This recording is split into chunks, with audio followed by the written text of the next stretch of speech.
నమస్కారం. నమస్కారः. ప్రణామः. అంతరాయతిమిరోపశాంతయే శాంతపావనమచింత్య వైభవం తం నరం వపుషి కుంజరం ముఖే మన్మహే కిమపి తుందిలం మహః. వసుదేవసుతం దేవం కంసచాణూరమర్ధనం దేవకీ పరమానందం కృష్ణౌ వందే జగద్గురుం. శ్రీకృష్ణౌ వందే జగద్గురుం.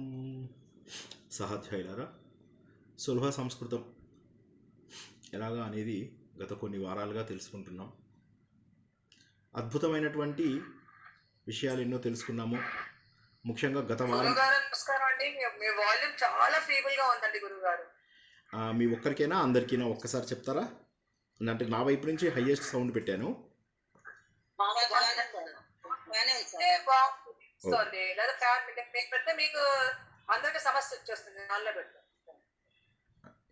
ఓకే ఓకే, సో చూద్దాం, కొద్దిసేపు చూసి ప్రాబ్లం వస్తే మళ్ళీ జాయిన్ అవ్వడమో ఏదో చేద్దాం. ప్రస్తుతానికైతే అందరికీ బాగానే ఉంది కాబట్టి మీ వైపు నా స్పీకర్ని పెంచుకోవడానికి ప్రయత్నం చేసుకోండి. ఇక సంస్కృతం లోపల మనము ముఖ్యమైనటువంటిది సప్తమి, తర్వాత షష్ఠి అన్నటువంటివని తెలుసుకున్నాము. సప్తమి విభక్తిని చాలా విపులంగా తెలుసుకున్నాము. ఈరోజు సప్తమి విభక్తిది కొద్దిగా పునశ్చరణ చేసుకుని తర్వాత షష్ఠి విభక్తిని పూర్తి చేసుకుందాం. ఈరోజు నియమం ఏంటంటే, కాస్త నేను డౌట్స్ అడగండి అనే వరకు కూడా ఎవరు అడగకండి. తర్వాత డౌట్స్ కూడా అందరూ ఒక్కసారి అడగకుండా నేను రూల్ నెంబర్స్ పిలిస్తే దాని ప్రకారం అడగండి. అప్పుడు మనకు సులభం అవుతుంది, రికార్డింగ్ కూడా ఈజీ అవుతుంది. ఇంకెవ్వరూ కూడా పెద్ద ఇబ్బంది ఉంటే తప్ప అన్మ్యూట్ అవ్వకండి, అదొక్కటే రిక్వెస్ట్. ఎవరైనా జయమంత్రం ఒక్కసారి ఆలపిస్తే మనం ప్రారంభించుకుందాం. పఠామి సంస్కృతం. పాడండి. పఠామి సంస్కృతం నిత్యం వదామి సంస్కృతం సదా ధ్యాయామి సంస్కృతం సమ్యక్ వందే సంస్కృతమాతరం. సంస్కృతస్య ప్రసారాయ నైజం సర్వం దదామ్యహం. సంస్కృతస్య సదా భక్తో వందే సంస్కృతమాతరం. సంస్కృతస్య కృతే జీవన్ సంస్కృతస్య కృతే యజన్ ఆత్మానమాహుతం మన్యే వందే సంస్కృతమాతరం. వందే సంస్కృతమాతరం. ఉత్తమం. సప్తమి విభక్తి మనకు చాలా చాలా చాలా చాలా సులభము అని చెప్పేసి తెలుసుకున్నాము. అన్నిటికీ కూడా ప్లూరల్. ఈరోజు కొద్దిగా షార్ట్ కట్ లాగా తెలుసుకుందాము. ప్లూరల్ అన్నిటికీ కూడా షూ షూ షూ అని ఎండ్ అవుతుంది. షూ కానీ సూ కానీ అదే పరిస్థితిని బట్టి ఎక్కువ శాతం షూ అని చెప్పి ఎండ్ అవుతుంది అని గుర్తుంచుకోండి. రామే అనేటటువంటిది సింగులర్ అయితే రామేషు, రాముడి యందు, రాముల్ల యందు. ఆడవాళ్ళకైతే యామ్ యామ్ అని అన్ని యాము సింగులర్లో మొత్తం yam yam yam yam yam అని వస్తుంది. రమా రమాయాం. నది నది యామ్ అనే బదులుగా నద్యాం, దాన్ని రెండింటికి కల్పిస్తాం. కానీ యామ్ అనేది ఖాయం ఏకవచనంలో. నది నద్యాం, మతి మత్యాం, కూపి కూప్యాం, వాపి వాప్యాం. వాటికా మళ్ళీ ఆకారాంతం కాబట్టి వాటికా యాం, పేటికా యాం.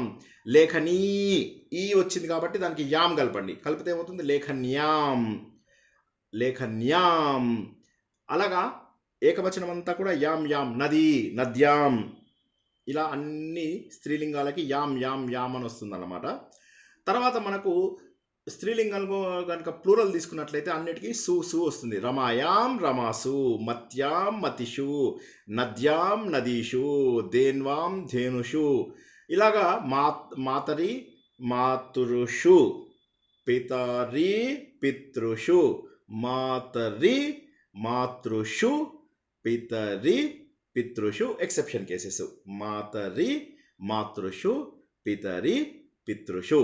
ఇక మనము పుంలింగం చూసుకున్నట్లయితే ఇప్పుడు పితరి ఆల్రెడీ చెప్పుకున్నాం, ఎక్సెప్షన్ కేసు. ఇక మిగతాది చాలా సింపుల్.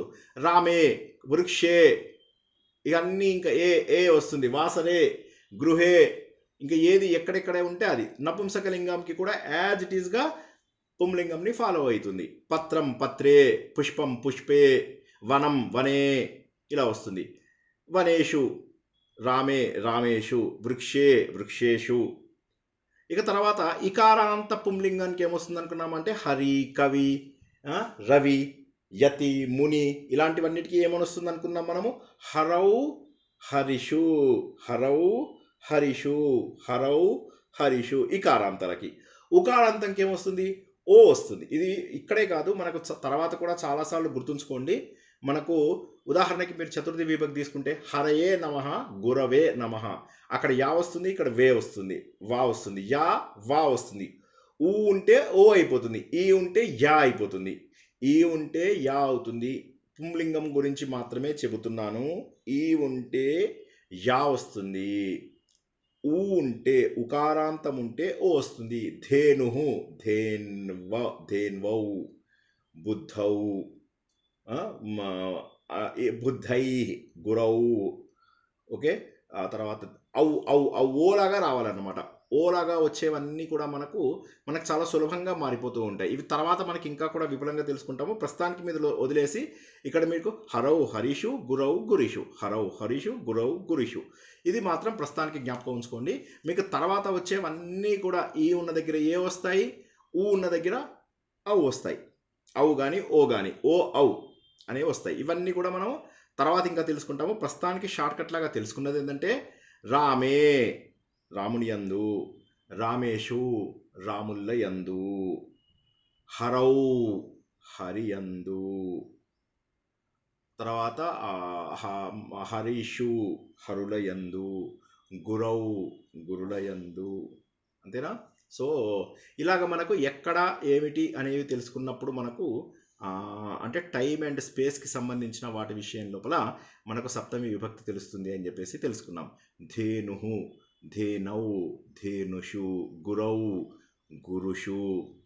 ఆడవాళ్ళది వచ్చేసరికి యాం పెడితే సరిపోతుంది. రమా రమాయాం, నది నద్యాం, మతి మతిహి మత్యాం. అలాగా స్త్రీలింగానికి సులువుగా యాం యాం యాం పెడితే సరిపోతుంది.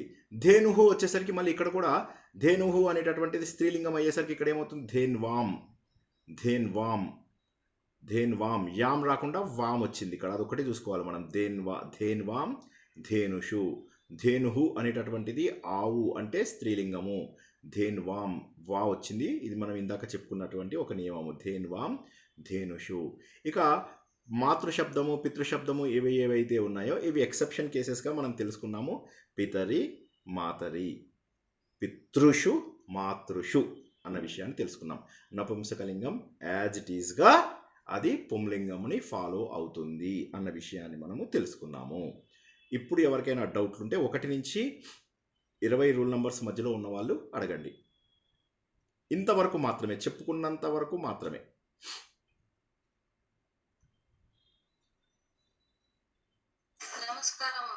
నమస్కారం. నమస్కారం. గురు గు వచ్చింది కాబట్టి గురుషు. గురుహు అనేటటువంటిది పదము. ఓకేనా? గురుహు అనేటటువంటి పదమునకు గురుషు, గురౌ గురుషు. మనకేంటంటే ముందుగా ప్రథమ విభక్తి చెప్పుకోవాలి కదా. గురు అనే పదానికి ప్రథమ విభక్తి ఏమిటి? గురుహు. ఉకారాంత పుంలింగము గురుహు అనేటటువంటిది ప్రథమ విభక్తి. దానికి మనం ఇప్పుడు చెప్పుకున్నది ఏంటి? గురౌ అనేటటువంటిది ఏదైతే ఉందో అది మనకు సప్తమి విభక్తి.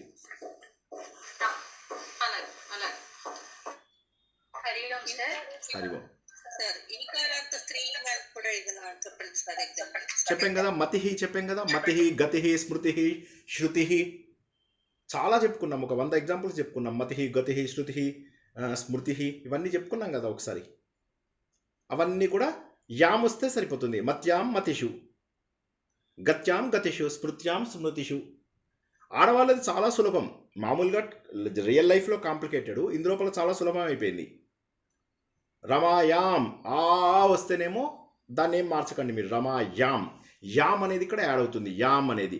అదే మీరు షష్ఠీ విభక్తికి వెళ్తే యాహ యాడ్ అవుతుంది. సీతా యాహ, రమాయాహ, నద్యాహ, మత్యాహ, ధేన్వాహ. ఇలా మనకు అక్కడ చాలా సులభం. ఇక్కడేమో యామ్ యాడ్ అవుతుంది, ఇక్కడేమో యామ్.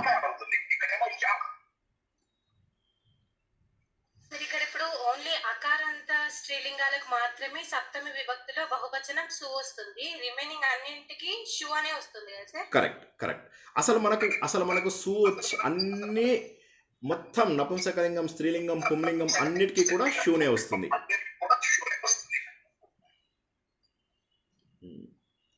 ఒక ఆకారాంతానికి తప్ప.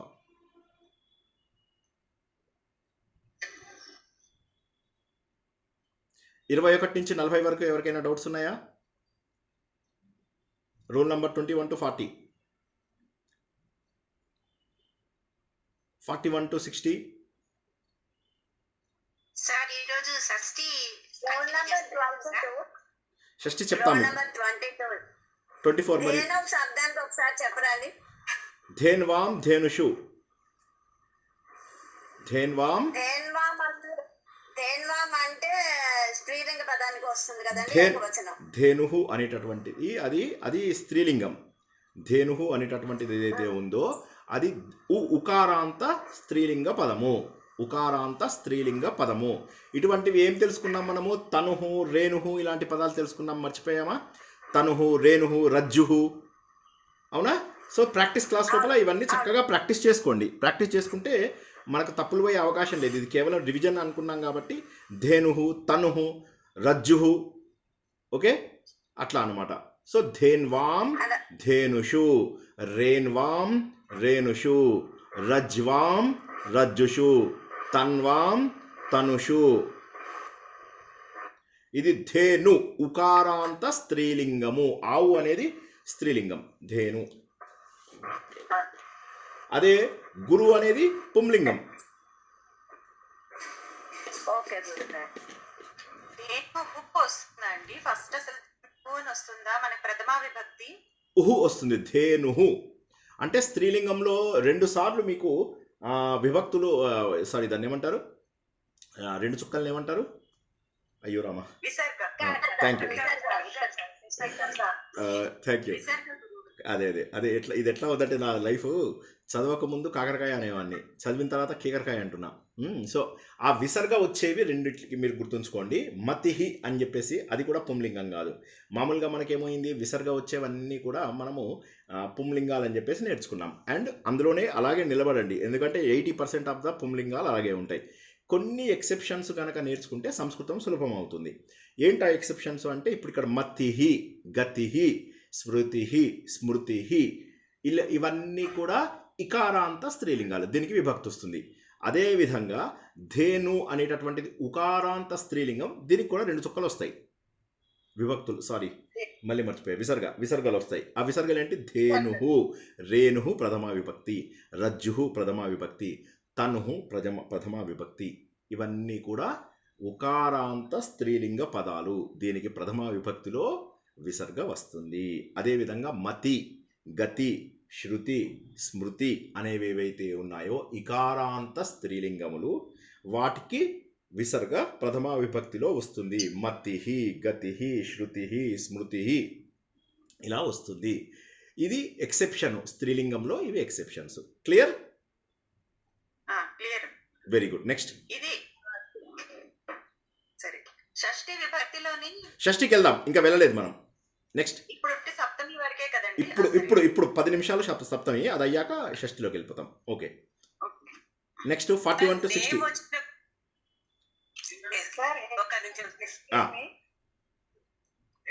మీరు పదాలుగా ఇచ్చినప్పుడు విసర్గలు ఏమేమి ఉంటాం కదా? పదములు అన్నీ ఎలా ఉంటాయంటే, పదములన్నీ కూడా విసర్గలతో ఉన్నవి ప్రథమ విభక్తి అన్నీ ఉంటాయి. అంటే పదము అనేటటువంటివి అన్నిటికీ విసర్గలు ఉండాలి అని ఎక్కడా లేదు. ఎందుకంటే విసర్గలు ఎందుకంటే జనరల్లీ మనం ప్రథమ విభక్తిలో వాడినవే ఎక్కువగా పదములుగా తీసుకుంటాం. ధాతు రూపములు, అసలు రూపములు, ధాతు రూపములకు మనము విసర్గులు అవి ఇవి పెడతాం. దీన్ని మనం ఆల్రెడీ తెలుసుకున్నాము. మనం ఫస్ట్ డే నాడు వాటిని సుబంతాలు అని చెప్పేసి మనం కొన్ని రోజుల ముందు తెలుసుకున్నాము. అవి మళ్ళీ రివిజన్ చేయిస్తాను. ఆ సుబంతాలు కలిసినప్పుడు మాత్రమే ధాతువులు విభక్తులుగా మారిపోతాయి. వాటిని మనము మాహేశ్వర సూత్రముల నుంచి వచ్చినటువంటి సుబంతములు, అన్ని విభక్తులు, అన్ని అంటే 7 మూల 21, ఈ 21 శుభంతాలు ఉంటాయి. అవి కలిపినప్పుడు ధాతువులకి, ధాతువు అంటే మూల పదము. ఉదాహరణకి గమ్ అనేటటువంటి ధాతువు, ఆ ధాతువుకి మనకు అదే విధంగా ఇక్కడ వచ్చే వీటిని ప్రాతిపదికలు అంటారు. ఈ ప్రాతిపదికలకు సుబంతాలు వస్తాయి. ధాతువులు ఏవైతే రూట్ పదాలకు మనము కృదంతాలు యాడ్ చేస్తామో ఇక్కడ సుబంతాలు యాడ్ చేస్తాము అని చెప్పేసి మనం చాలా రోజుల కింద తెలుసుకున్నాము. ఈ నామవాచకములన్నీ కూడా ప్రాతిపదికలు అంటాము అన్న విషయాన్ని మనం తెలుసుకున్నాం. ప్రాతిపదికలకు మనం సుబంతాలు, సుప్ అనేటటువంటి వాటిని కలిపినప్పుడు మాత్రము ఆ విసర్గ రావాలా విసర్గ రాకూడదా అనేది తెలుస్తుంది మనకు. ఇది మనం ఇంతకుముందు ఒకసారి తెలుసుకున్నాము, మళ్ళీ ఒకసారి వివరంగా తెలుసుకుందాం. రెండే గుర్తుంచుకోండి, ఒకటి ధాతువులు అంటే క్రియాపదాలకు, ఒకటి నామవాచకాలు. నామవాచకాలు క్రియాపదాలు, నామవాచకాలు క్రియాపదాలు, నామవాచకాలు క్రియాపదాలు. క్రియాపదం అంటే యాక్షన్. గమ్ అనేటటువంటిది ధాతువు, అది గచ్చతి తిగంతంగా మారిపోయింది. దానికి కృదంతాలు కూడా మనం యాడ్ చేస్తూ ఉంటాం. దానికే మనము రకరకాల ఇవి మన తుమున్ ప్రత్యయాలు, తర్వాత ఇప్పుడు కృత్ అని చెప్పుకున్నాం, అది ఇలాంటివి చాలా ప్రత్యయాలు మనం తవతు ప్రత్యయము, ఇటువంటి ప్రత్యయాలన్నీ కూడా ధాతువులకు యాడ్ చేస్తాము. ఇటు నామవాచకాలు ఏవైతే ఉన్నాయో వీటికి సుబంతాలు అని 21 ఉన్నాయి, అవి యాడ్ చేసుకుంటాము. ఇప్పుడు కొత్తవి మనం ఇవాళ తెలుసుకోవడము వదిలేసి సప్తమి విభక్తి వరకు ఆపుకుందాం. మన డిస్కషన్ ఎప్పుడు కూడా ఆ రోజు చెప్పిన దాని వరకు లిమిట్ చేసుకుంటే మనకు కొంత సమయం మనం మిగులుతుంది. జై శ్రీకృష్ణ. కాబట్టి విసర్గ ఉంటుందా ప్రతి పదంకి అంటే ఉండాల్సిన అవసరం లేదు. సుబంతములను ప్రాతిపదికకు అంటే నామవాచకం యొక్క మూల పదమునకు, నామవాచకము అంటే నేమ్, ఆ నేమ్ యొక్క మూల పదమునకు సుబంతములు కలిపినప్పుడు మాత్రమే మీకు అక్కడ విసర్గ ఉందా లేదా అని చెప్పేసి తెలుస్తుంది. మీకు అన్నిటికీ విసర్గ ఎక్కడుంది? రమా అని ఉంది. విసర్గ ఎక్కడుంది? గురుగారు భక్తి, ప్రకృతి ఇవన్నీ నపుంసకలింగంలోకి వస్తాయి కదా. భక్తి అది ఇకారాంత పుంలింగంలోకి వస్తుంది. అంటే మతి ఒక్కటే స్త్రీలింగ శబ్దము. లేదు, మతివి చాలా వచ్చాయి కదా. మతి, శృతి, గతి ఇవన్నీ మనం ఇందాక తెలుసుకున్నాం కదా. మతి, శృతి, గతి ఇవన్నీ తెలుసుకున్నాం. మూర్తి ఇవన్నీ వస్తాయని తెలుసుకున్నాం కదా. మూర్తి, తర్వాత ధృతి, సారీ భక్తి ఇకారాంత స్త్రీలింగం. అవును, మనం ఇంతకుముందు చెప్పుకున్నాం. అవును, విసర్గ వచ్చిన శబ్దాలలో సప్తమి విభక్తిలో మతిహి, కృతిహి, మూర్తిహి, భక్తిహి, ప్రకృతిహి, స్త్రీ, శృతిహి, గతి, స్మృతిహి, ధృతిహి, కృతి కూడా కీర్తి, మూర్తి, కృతి, శృతి, ధృతి, ప్రకృతి, భక్తి ఇవన్నీ కూడా అందులోనే వస్తాయి. మనము స్తుతించడం, దేవుని స్తుతించడం కూడా స్త్రీలింగం కిందకే వస్తుంది. స్తుతించడం, ఓకే. స్తుతి, శృతి, స్మృతి, గతి, ధృతి, మూర్తి, కీర్తి, ఓకే, ఇవన్నీ కూడా చుక్కలతో వస్తాయి. నేను విసర్గ అని చెప్పకుండా కరెక్ట్. జై శ్రీకృష్ణ సార్. జై శ్రీకృష్ణ సార్. మూర్తి కూడా ఇకారాంత స్త్రీలింగమేనా? కరెక్ట్. గురుగారు శబ్దానికి మళ్ళీ ధాతుకి తేడా ఏంటండి? శబ్దం అంటే కంప్లీట్ అయిపోయినట్ట. మనము ఇంకొకసారి తెలుసుకుందామా? ఇప్పటికి నేను క్లుప్తంగా చెప్పాను. ఏ పదమునకైనా ఒక మూల పదం నుంచి వస్తాయని చెప్పాం. అది నామవాచకము కానీ, తర్వాత క్రియాపదము కానీ, ఉపసర్గలుగా ఏవైనా సరే ముందు వాటన్నిటికీ ఒక రూపం అంటూ ఉంటుంది. ఆ రూపం మూల రూపం ఏదైతే, ఉదాహరణకి గమ్ అంటారు, అది మూల పదం. ఆ రూపానికి మీరు తిగంతం యాడ్ చేస్తే గచ్చతి అవుతుంది. గమ్ ధాతువు గచ్చతిగా మారిపోతుంది. అది సో అట్లా మూల పదం వేరు, క్రియాపదం వేరు, ప్రాతిపదిక అసలు ఇది వేరు, దానికి మనము సుబంతాలు తగిలించడం వేరు. వీటిని ప్రకృతి ప్రత్యయాలు అంటాము. అవి అంటే చెప్పండి, మీ ప్రశ్న ఏంటో చెప్పండి. అన్న ప్రశ్న ఏంటంటే, ఇప్పుడు శబ్ద మనం అకారాంత స్త్రీలింగ శబ్ద, ఆకారాంత స్త్రీలింగ శబ్ద, అలాగే అకారాంత పుల్లింగ శబ్ద. అక్కడ శబ్ద అంటే కంప్లీట్ అయిన వర్డ్. శబ్ద అనేటటువంటిది ఏదైతే ఉందో అది అకారాంత పుంలింగము యొక్క ప్రథమ విభక్తి. అకారాంత పుంలింగ ప్రథమ విభక్తిని శబ్ద అంటాం మనం. అంటే ఇప్పుడు అది సప్తం వేరే విభక్తిలో ఉన్న, ఇప్పుడు రమా ఉంది, రమాకి రమాయణం ఉంది.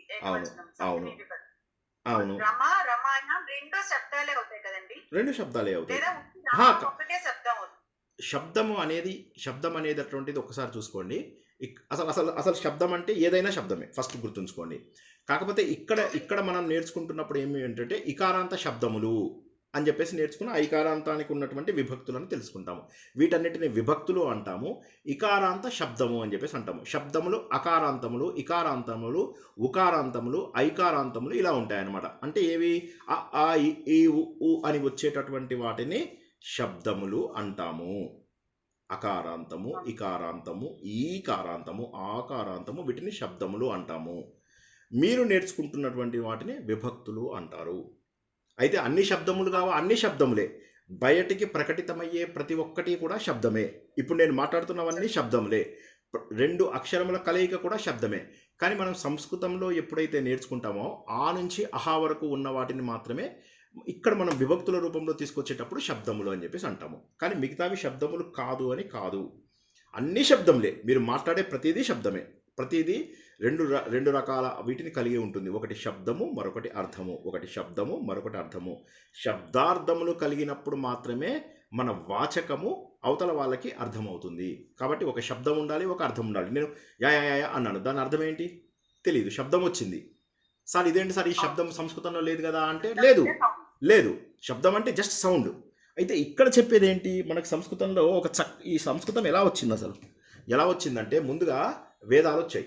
లాంగ్వేజ్ కనిపెట్టి వేదాలు రాయలేదు వాళ్ళు. వేదాలు వచ్చిన తర్వాత లాంగ్వేజ్ కనిపెట్టారు.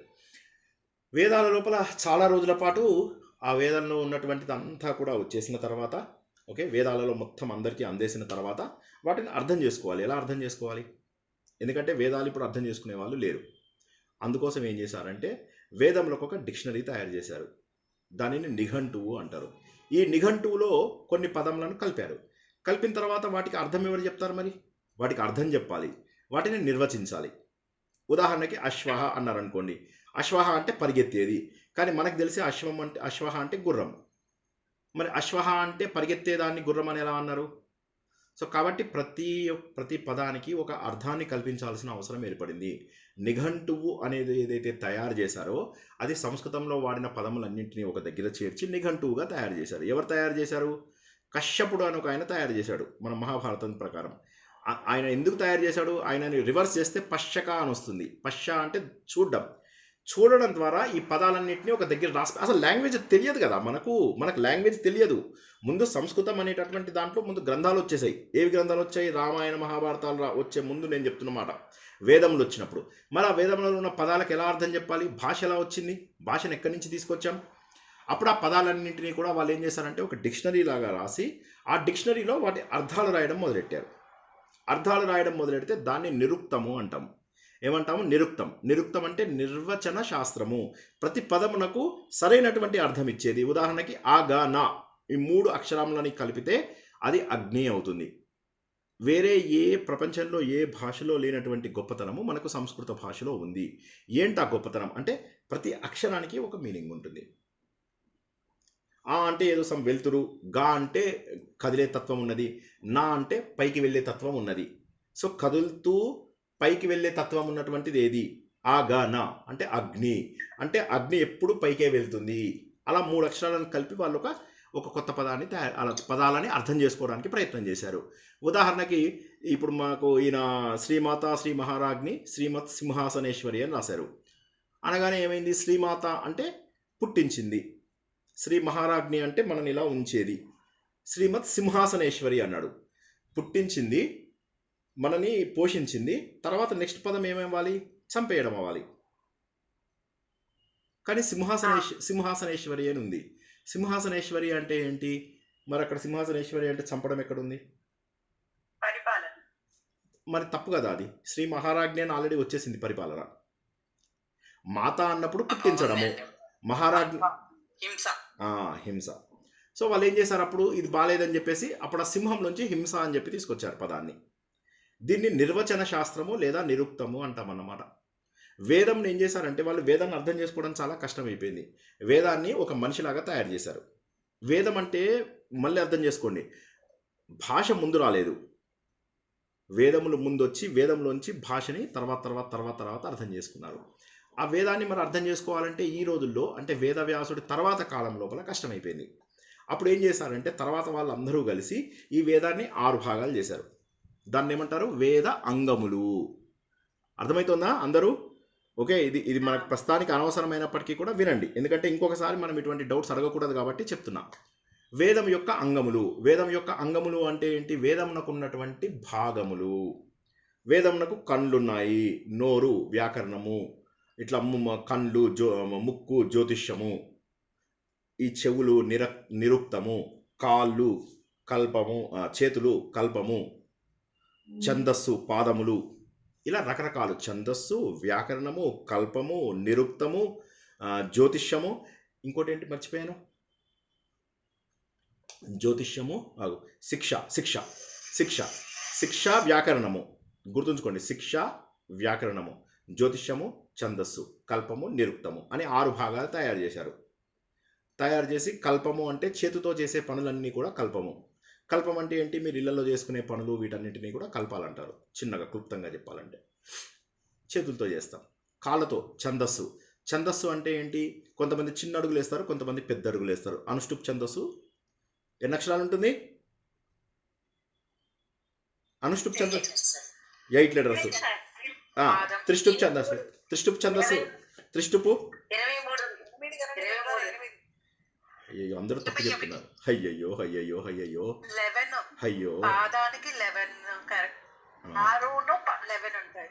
23 గానే ఉంటాయి. ఈశ్వర్ గారు చెప్పండి. ఒక్క నిమిషం, తప్పు చెప్తా. 8 చెప్పిన వాళ్ళు కరెక్టే. ఈశ్వర్ గారు చెప్పండి ఒకసారి. సార్ 8 అక్షరాలు ఉంటాయి సార్ పదానికి. దేనికి? ఏ ఛందస్సు? అనుష్టుప్ ఛందస్సు. త్రిష్టుప్ ఛందస్సుకి ఎన్ని అక్షరాలు ఉంటాయి? 11 రెండు పాదాలకి కలిపి లైన్కి 11 ఉంటాయి. ఒక్కొక్క పాదంలో 11 అక్షరాలు. ఒక్కొక్క పాదంలో 11 అక్షరాలు ఉంటాయి. ఓకే, సో 11 అక్షరాలు. త్రిష్టుప్ ఛందస్సులో 11, అనుష్టుప్ ఛందస్సు లోపల 8. గాయత్రి ఛందస్సులో ఎవరు మాట్లాడుతున్నారు? 24. గాయత్రి ఛందస్సులో 8 ఉంటాయి. ఒక్కొక్క పాదమునకు ఎన్ని అక్షరాలు ఉంటాయో దాన్ని ఛందస్సు అంటాం. సరేనా? 8. గాయత్రి ఛందస్సు లోపల ఏంటంటాయి? 6 4 24. ఓకే, 6 అక్షరాలు ఉంటాయి. అలాగే జగతి, పంక్తి. ఓకే, ఇలాగ మనం ముఖ్యమైనటువంటివి 7 అని చెప్పేసి మనం తెలుసుకున్నాం. అది ఎలా తెలుసుకున్నాం మనము? 7 సూర్యుడి యొక్క గుర్రాలు ఏంటి? ఎవరైనా చెప్పండి. నేను ఒక షార్ట్ కట్లో చెప్పాను. చెప్పండి. ఆ ఛందస్సుల పేర్లు ఏంటి? నాకు అర్థమవుతుంది ఏంటంటే నా ప్రవచనాలు నేను ఒక్కనే వింటున్నాను అన్నది అర్థమైపోయింది ఇవాళ చాలా క్లియర్గా. ఆఫీస్ మానేసేసి నాకు డౌట్ వస్తుంది ఏంటంటే ఆఫీస్ మానేసేసి అన్ని పనులు మానుకుని అక్కడ పిల్లం బిడ్డలతో చచ్చేట్టుగా తిట్లు తింటూ రోజు ఇక్కడ ముట్టికాయలు పడుతున్నాయి, అయినా కూడా అవి భరిస్తూ మీ అందరికీ చెప్దామని కూర్చుంటే నేను ఒక్కనే వింటున్నానేమో అనిపిస్తుంది. దానికి ఒక షార్ట్ కట్ చెప్పాను నేను. ఏ తెలంగాణ యు బీజేపీ చెప్పండి. షార్ట్ కట్ చెప్పాను, ఇది అందరూ మర్చిపోయారు. ఏ తెలంగాణ యు బీజేపీ.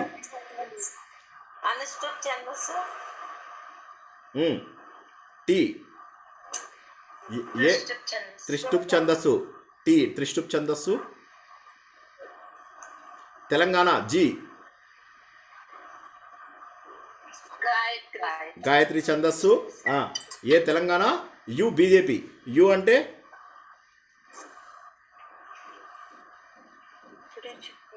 ఉష్ణిక్. ఉష్ణం అంటే వేడి. ఉష్ణిక్ ఛందస్సు. Okay, you BJP. బీజేపీ అంటే బి అంటే డెఫినెట్గా నాకు అర్థమైంది. వాళ్ళైతే క్లియర్. నా ప్రవచనాలు నేనే వింటున్నా. బృహతి.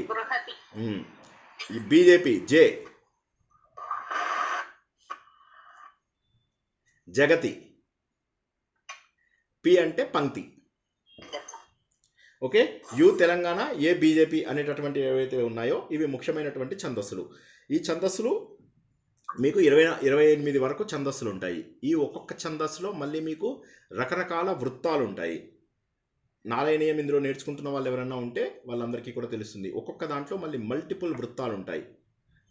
అందులోపల ఇంద్రవజ్ర, ఉపేంద్రవజ్ర, ఉపజాతి, శ్రద్ధర, తర్వాత మందక్రాంత, వసంత తిలక, వసంత తిలక, ఇలాగా రకరకాల వృత్తాలు ఉంటాయి. శ్రద్ధర, కరెక్ట్. ఇవన్నీ కూడా ఏంటంటే మనకు ఈ వృత్తాలలో మనకు దాన్ని రిపిటేషన్ చేస్తూ ఉంటారు. రిపిటేషన్ అంటే ఏంటి? శ్రీనివాసు తర్వాత పక్కన ఇంకొకళ్ళు ఎవరు నడుస్తున్నారు, ఈశ్వర్ గారు నడుస్తున్నారు. శ్రీనివాసు ఇంత చిన్న చిన్న అడుగులు వేసుకుని నడుస్తున్నాడు, ఈశ్వర్ గారు పెద్ద పెద్ద అడుగులు వేసుకుని నడుస్తున్నారు. అదేవిధంగా మనం రాసేటటువంటి పద్యాలు కూడా ఎంత ఎంత ఇది ఉండాలి అని తెలిపే వాటిని ఛందస్సు అంటారు. పదముల యొక్క అర్థము వాటి యొక్క నిర్వచనము తీసుకొచ్చిన వాటిని సింహ అంటే హింస అన్నాం. అన్న తర్వాత వాళ్ళు ఆలోచించడం మొదలెట్టారు, ఇటువంటివి ఇంకేమన్నా పదాలు ఉన్నాయేమో అని చెప్పి ఆలోచించడం మొదలెట్టారు. చూస్తే అప్పుడు జయ అనే పదం దొరికింది, దాన్ని రివర్స్ చేశారు, చేస్తే యజ అని వచ్చింది. ఓహోహోహో, యజ్ఞం చేస్తే జయం కలుగుతుంది. అప్పుడు మళ్ళీ వాళ్ళు అసలు వేదం ఎందుకు వచ్చింది అని మళ్ళీ వేదం చూశారు, దాన్ని ఉల్టా చేస్తే దేవ అని వచ్చింది. దేవతల భాష వేద, ఇదే సురభారతి. ఇలాగా కనుక్కున్నారు. అంటే ప్యాటర్న్స్ అంటారు వీటిని, ఐడెంటిఫికేషన్ ఆఫ్ రైట్ ప్యాటర్న్స్. ఆ ఐడెంటిఫికేషన్ ఆఫ్ రైట్ ప్యాటర్న్స్ వల్లనే సంస్కృతం వచ్చింది. ఇంకొక మాట మళ్ళీ చెప్తున్నాను, వేద సంస్కృతం వేరు, లౌకిక సంస్కృతము వేరు. లౌకిక సంస్కృతం అంటే ఈ రోజుల్లో జనాలు మాట్లాడేటటువంటిది అత్యంత సులభమైన సిల్లి తెలుగు సంస్కృతము.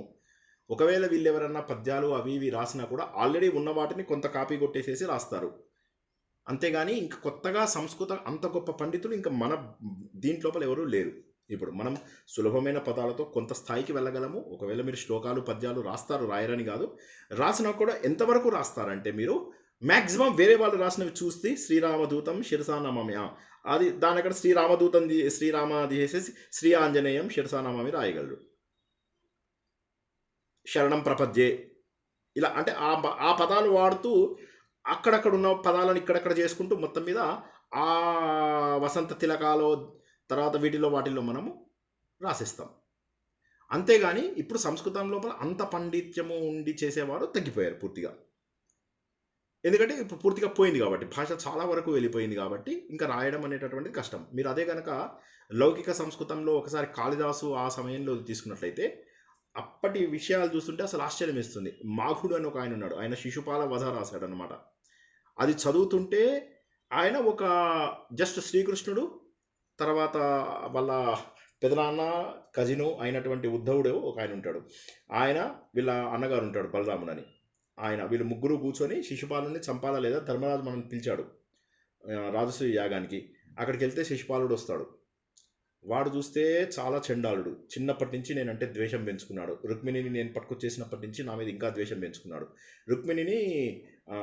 రుక్మిణి వాళ్ళ అన్నయ్య రుక్మి అని ఆయన ఏం చేస్తాడంటే శిశుపాలుడికి ఇచ్చి పెళ్లి చేయాలనుకుంటాడు. అనుకునేసరికి అది శ్రీకృష్ణుడు ఎత్తుకొచ్చేస్తాడు ఆమెని. అప్పటి నుంచి ఇంకా ద్వేషం పెరిగిపోతుంది. చిన్నప్పటి నుంచి నన్ను ద్వేషిస్తున్నాడు మా అత్త కొడుకు. సో అతను వస్తాడు, అతనికి సంబంధించిన రాజులందరూ వస్తారు. ఈ రాజసూయ యాగం పేరు పెట్టుకుని వాళ్ళు యుద్ధం చేస్తారు. మరి మనం ఏం చేయాలి, అసలు రాజసూయ యాగానికి వెళ్దామా వద్దా? జస్ట్ వాళ్ళు ముగ్గురు కూర్చుని మాట్లాడుకుంటారు. ఒక 180 శ్లోకాలు ఇదంతా కూడా ఆయన మాఘుడు రాశాడు. అది చదువుతుంటే ఒళ్ళంతా గగురుపాటు వస్తుందన్నమాట. రాజనీతి ఎలా ఉండాలి, ఏం చేయాలి, ఎందువల్ల నువ్వు చంపాలి, ఎందువల్ల యుద్ధానికి వెళ్ళాలి, ఎందువల్ల నువ్వు అక్కడికి రాజసూయ యాగానికి వెళ్ళాలి. దీనికి ఉద్ధవుడిచ్చే పద్ధతులు వేరు, బలరాముడిచ్చే పద్ధతులు వేరు. బలరాముడు చెప్పేవేమో ఇలా ఊగిపోతూ చెప్తాడు. ఊగిపోతూ చెప్తే అక్కడ సభా ప్రాంగణంలో ఉన్నటువంటి చిత్రపటాలన్నీ కూడా ఊగిపోతాయి అన్నమాట. ఒక్కసారి అవన్నీ కూడా ప్రాణం వచ్చిన వాటిలాగా కదిలిపోతాయి ప్రకంపనలతోటి.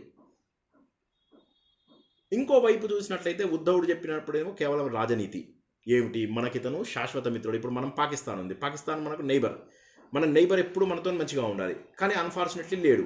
ఇప్పుడు మనకు శిశుపాలుడు శ్రీకృష్ణుడికి అలాగే లేడు. కాబట్టి మనకు ఎవరైతే శాశ్వత మిత్రుడు అవ్వాలో అతను మనకు శత్రువు అయ్యాడు. ఏం చేద్దాం?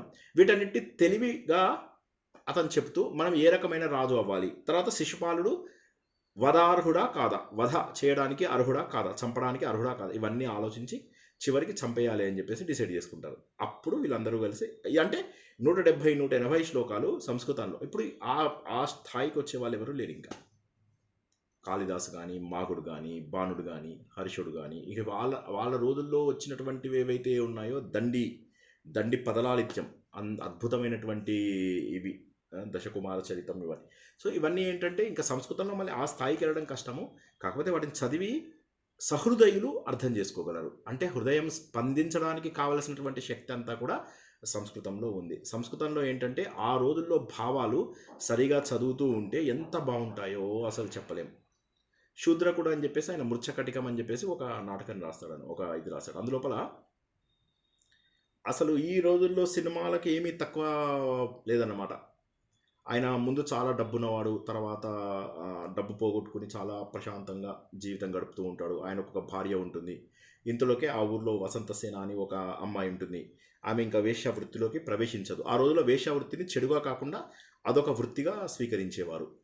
అయితే ఆ అమ్మాయి వెళ్ళే ముందే ఇతన్ని ఇష్టపడుతుంది, మన చారుదత్తుడు అని హీరోని. కానీ ఇతనికి ఆల్రెడీ అప్పటికే వివాహం అయిపోయి ఉంటుంది. ఆమె తనని ఎవరో వేటాడుతూ ఉంటే వీళ్ళ ఇంట్లో కూడా నగలు పెట్టేసి వెళ్తుంది. నగలు పెట్టేసి మళ్ళీ వెళ్ళేటప్పుడు ఇతను దింపేస్తే ఊరుకోదు. ఇతనంటే ఇష్టం కాబట్టి మాటికి వచ్చి ఇతను చూడడానికి మీ ఇంట్లోనే నగలు ఉంచండి, లాకర్లో పెట్టినట్టు ఉంటుంది అని చెప్పేసి వీళ్ళ ఇంట్లో పెట్టేసి వెళ్ళిపోతుంది. ఈయన వైఫ్ అమాయకురాలు, ఆమె పెద్ద పట్టించుకోదు. ఆమెమో ఎప్పుడెప్పుడు నగలు చూడడానికి వస్తూ ఈయన చూస్తూ వెళ్తూ ఉంటుంది. ఈయన ఏం చేస్తాడు, ఈయన ఆమెనే ఇష్టపడుతూ ఉంటాడు. ఇంతలోకి నగలు కాస్త ఒక దొంగతనం చేసేస్తాడు. అప్పుడు ఏం చేయాలి, మరి ఆమె నగలేమో తన దగ్గర పెట్టింది, భార్య నగలు తీసుకెళ్ళి ఆమెకి ఇస్తాడు. ఇంతలోకి కథ మళ్ళీ మలుపు తిరిగి ఆ దొంగతనం చేసిన నగలు మళ్ళీ ఆ వసంతసేనకే అందుతాయి. మళ్ళీ ఆమె ఏం చేస్తుంది, అయ్యో నా నగలు నాకు అందాయి, ఇగో నీ భార్య నగలు నువ్వు తీసుకో అని చెప్పి వాపస్ ఇవ్వడానికి మళ్ళీ ఇతని దగ్గరికి వస్తుంది. ఇంతలోకే ఈ రాజు బావమరిది ఒకడు ఉంటాడు. వాడు ఈమె మీద ఎప్పటి నుంచో కన్నేసి ఉంచుతాడు. వాడు ఈమెని దురదృష్టవశాత్తు ఈమె ఒకరి బండి ఎక్కాల్సింది ఇంకొకరి వెహికల్ ఎక్కుతుంది. 2 కార్లు ఉంటాయనుకోండి, ఒక కారు ఎక్కే బదులు ఇంకో కారు ఎక్కుతుంది. ఆ రెండో కారు రాజు బామ్మరిది. వాడు అక్కడికి వెళ్ళిన తర్వాత వాడు ఈమెని చంపడానికి ట్రై చేస్తాడు. ఆమె పడిపోయేసరికి ఆమె చచ్చిపోయింది అనుకుంటాడు. చచ్చిపోయిందని బాబాయ్ ఈమె చనిపోయిందని చెప్పేసి ఆమెని బయట పారేస్తాడు, ఎక్కడో తీసుకెళ్ళిపోయి. సేమ్ మన సినిమా స్టోరీ లాగానే ఉంది చూడండి.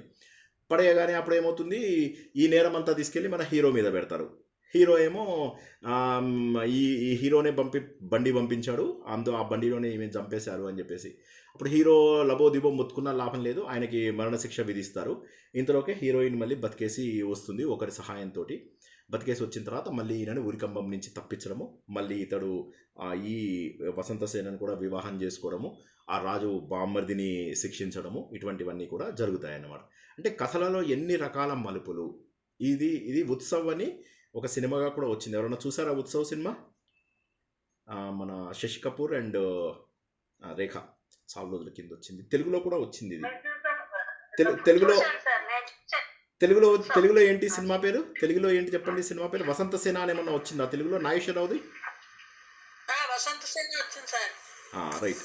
సో ఇవన్నీ కూడా సంస్కృతంలో మీకు చాలా చాలా గొప్ప గొప్ప కథలు ఉన్నాయి. మళ్ళీ వాటి లోపల కావ్యాలు, మహాకావ్యాలు అని కొన్ని కేటగిరీస్. మహాకావ్యాలు అయితే ఈ 10 ఉండాలి. ఇప్పుడు ఏ విధంగానైతే మన పురాణాలకు 10 లక్షణాలు ఉండాలి, 5 లక్షణాలు ఉండాలి అంటారో, కావ్యాలు మహాకావ్యాలకు కూడా అలా లక్షణాలు ఉండాలి. ఎనీవే మనని చాలా దూరం తీసుకెళ్లారు. ఈ విధంగా సంస్కృతాన్ని అర్థం చేసుకోవడానికి 6 రకాల అంగాలను తయారు చేశారు. కొంతమంది శిక్ష తయారు చేశారు, కొంతమంది వ్యాకరణం తయారు చేశారు, కొంతమంది కల్పము, నిరుక్తము, ఇలా అందులో ఉన్నవన్నింటినీ కూడా బయటికి తీసుకొచ్చి ఛందస్సు ఇవన్నీ తీసుకొచ్చేసి వాటిని అర్థం చేసుకోవడానికి, ఇవన్నీ కేవలము అర్థం చేసుకోవడానికి. ఒక పురుషుణ్ణి అర్థం చేసుకోవాలి అంటే, ఒక వ్యక్తిని అర్థం చేసుకోవాలి అంటే అతని యొక్క శరీర రూపాన్ని ఎలా అయితే కళ్ళు చూసి, చెవులు చూసి, కాళ్ళు చూసి, చేతులు చూసి, ఎలా నడుస్తున్నాడు ఇవన్నీ చూసి మనం ఒక వ్యక్తిని ఆలోచిస్తామో, అదేవిధంగా సంస్కృత భాషని కేవలము పైన చూసి కొంతమంది క్యాచ్ చేసి వాటిని కొన్ని పుస్తకాలుగా తయారు చేశారు. ఇప్పుడు వ్యాకరణం ఉంది, పాణిని వ్యాకరణం అంటారు, అష్టాధ్యాయి అని. మళ్ళీ దానికి ఇంకా చాలామంది మళ్ళీ ఎడిషనల్ ఇవి చేశారు. మళ్ళీ వరరుచి అని, మళ్ళీ తర్వాత మహాభాష్యం రాసిన ఆయన పతంజలి అని, ఇలా మళ్ళీ వాళ్ళందరూ ఒక యాంగిల్లో తీసుకెళ్లారు. ఇదంతా కూడా ఒక పెద్ద ఇది. అందులోకి ఒకసారి వెళ్ళామంటే మనం ఇంకా మొత్తం కన్ఫ్యూజ్ అయిపోతాం. సప్తమి విభక్తి ఇక్కడ ఆగిపోతుంది. ఓకే, సో ఇప్పుడు మళ్ళీ మనం సప్తమి విభక్తిలోకి ప్రవేశిద్దాము. ఎనీవే వీళ్ళందరి గురించి తెలుసుకోవాల్సిన అవకాశం వచ్చింది. సంస్కృత సాహిత్యం కూడా మంచిదే తెలుసుకోవడము. ఈరోజు ఏమి వృధా కాలేదు. జై శ్రీకృష్ణ. ఒక చిన్నది ఆవిడ శబ్దము అన్నారు కదా, దీనికి అకారాంత శబ్దము అంటే మామూలుగా అకారాంత ఇకారాంత ఆ నుంచి అచ్చులు అనేవి ఆ పదానికి చివర వస్తాయి కాబట్టి దాన్ని ఆ అనే శబ్దంతో ఆ శబ్దం అనేది ఎండ్ అవుతుంది, ఈ అనే శబ్దంతో ఎండ్ అవుతుంది. సో ఆ శబ్దానికి చివర ఉన్న అచ్చులను బట్టి ఆ శబ్దానికి అకారాంతం ఇకారాంతం అని అర్థం. అంతే, అదే కదా. మనం అకారాంత అంటే ఏంటి చెప్పండి? అకార అంతము, అంతములో అకారము, అంతములో అకారము, అంతములో ఇకారము. వాటికి విభక్తులను కనుక్కుంటున్నాం మనం, వాటికి విభక్తులను కనుక్కుంటున్నాం. ఈ విభక్తులు మనకు మిగతా భాషల్లో ఎందుకు అవసరం లేదు అంటే, మనకేమైపోయిందంటే ఒక నామవాచకం ఉంటే ఆ నామవాచకానికి ముందు వెనక తగిలిస్తే సరిపోతుంది. కానీ సంస్కృతంలో అలా కాదు, ఆ నామవాచకమే మారిపోతుంది. రాముడి కొరకు అనే దాన్ని వాళ్ళ ఆటోమేటిక్గా వాడు రామాయ అని చెప్పేసి అంటాడు. అక్కడ అక్కడ మనకు కొరకు అనేటటువంటి పదం వాళ్ళకి లేదు. వాళ్ళు ఏం చేశారు, దాన్ని విభక్తిలో యాడ్ చేసేసారు. రాముని యందు అని చెప్పి మనం ఒకటి యందు అని చెప్పేసి యాడ్ చేసాము.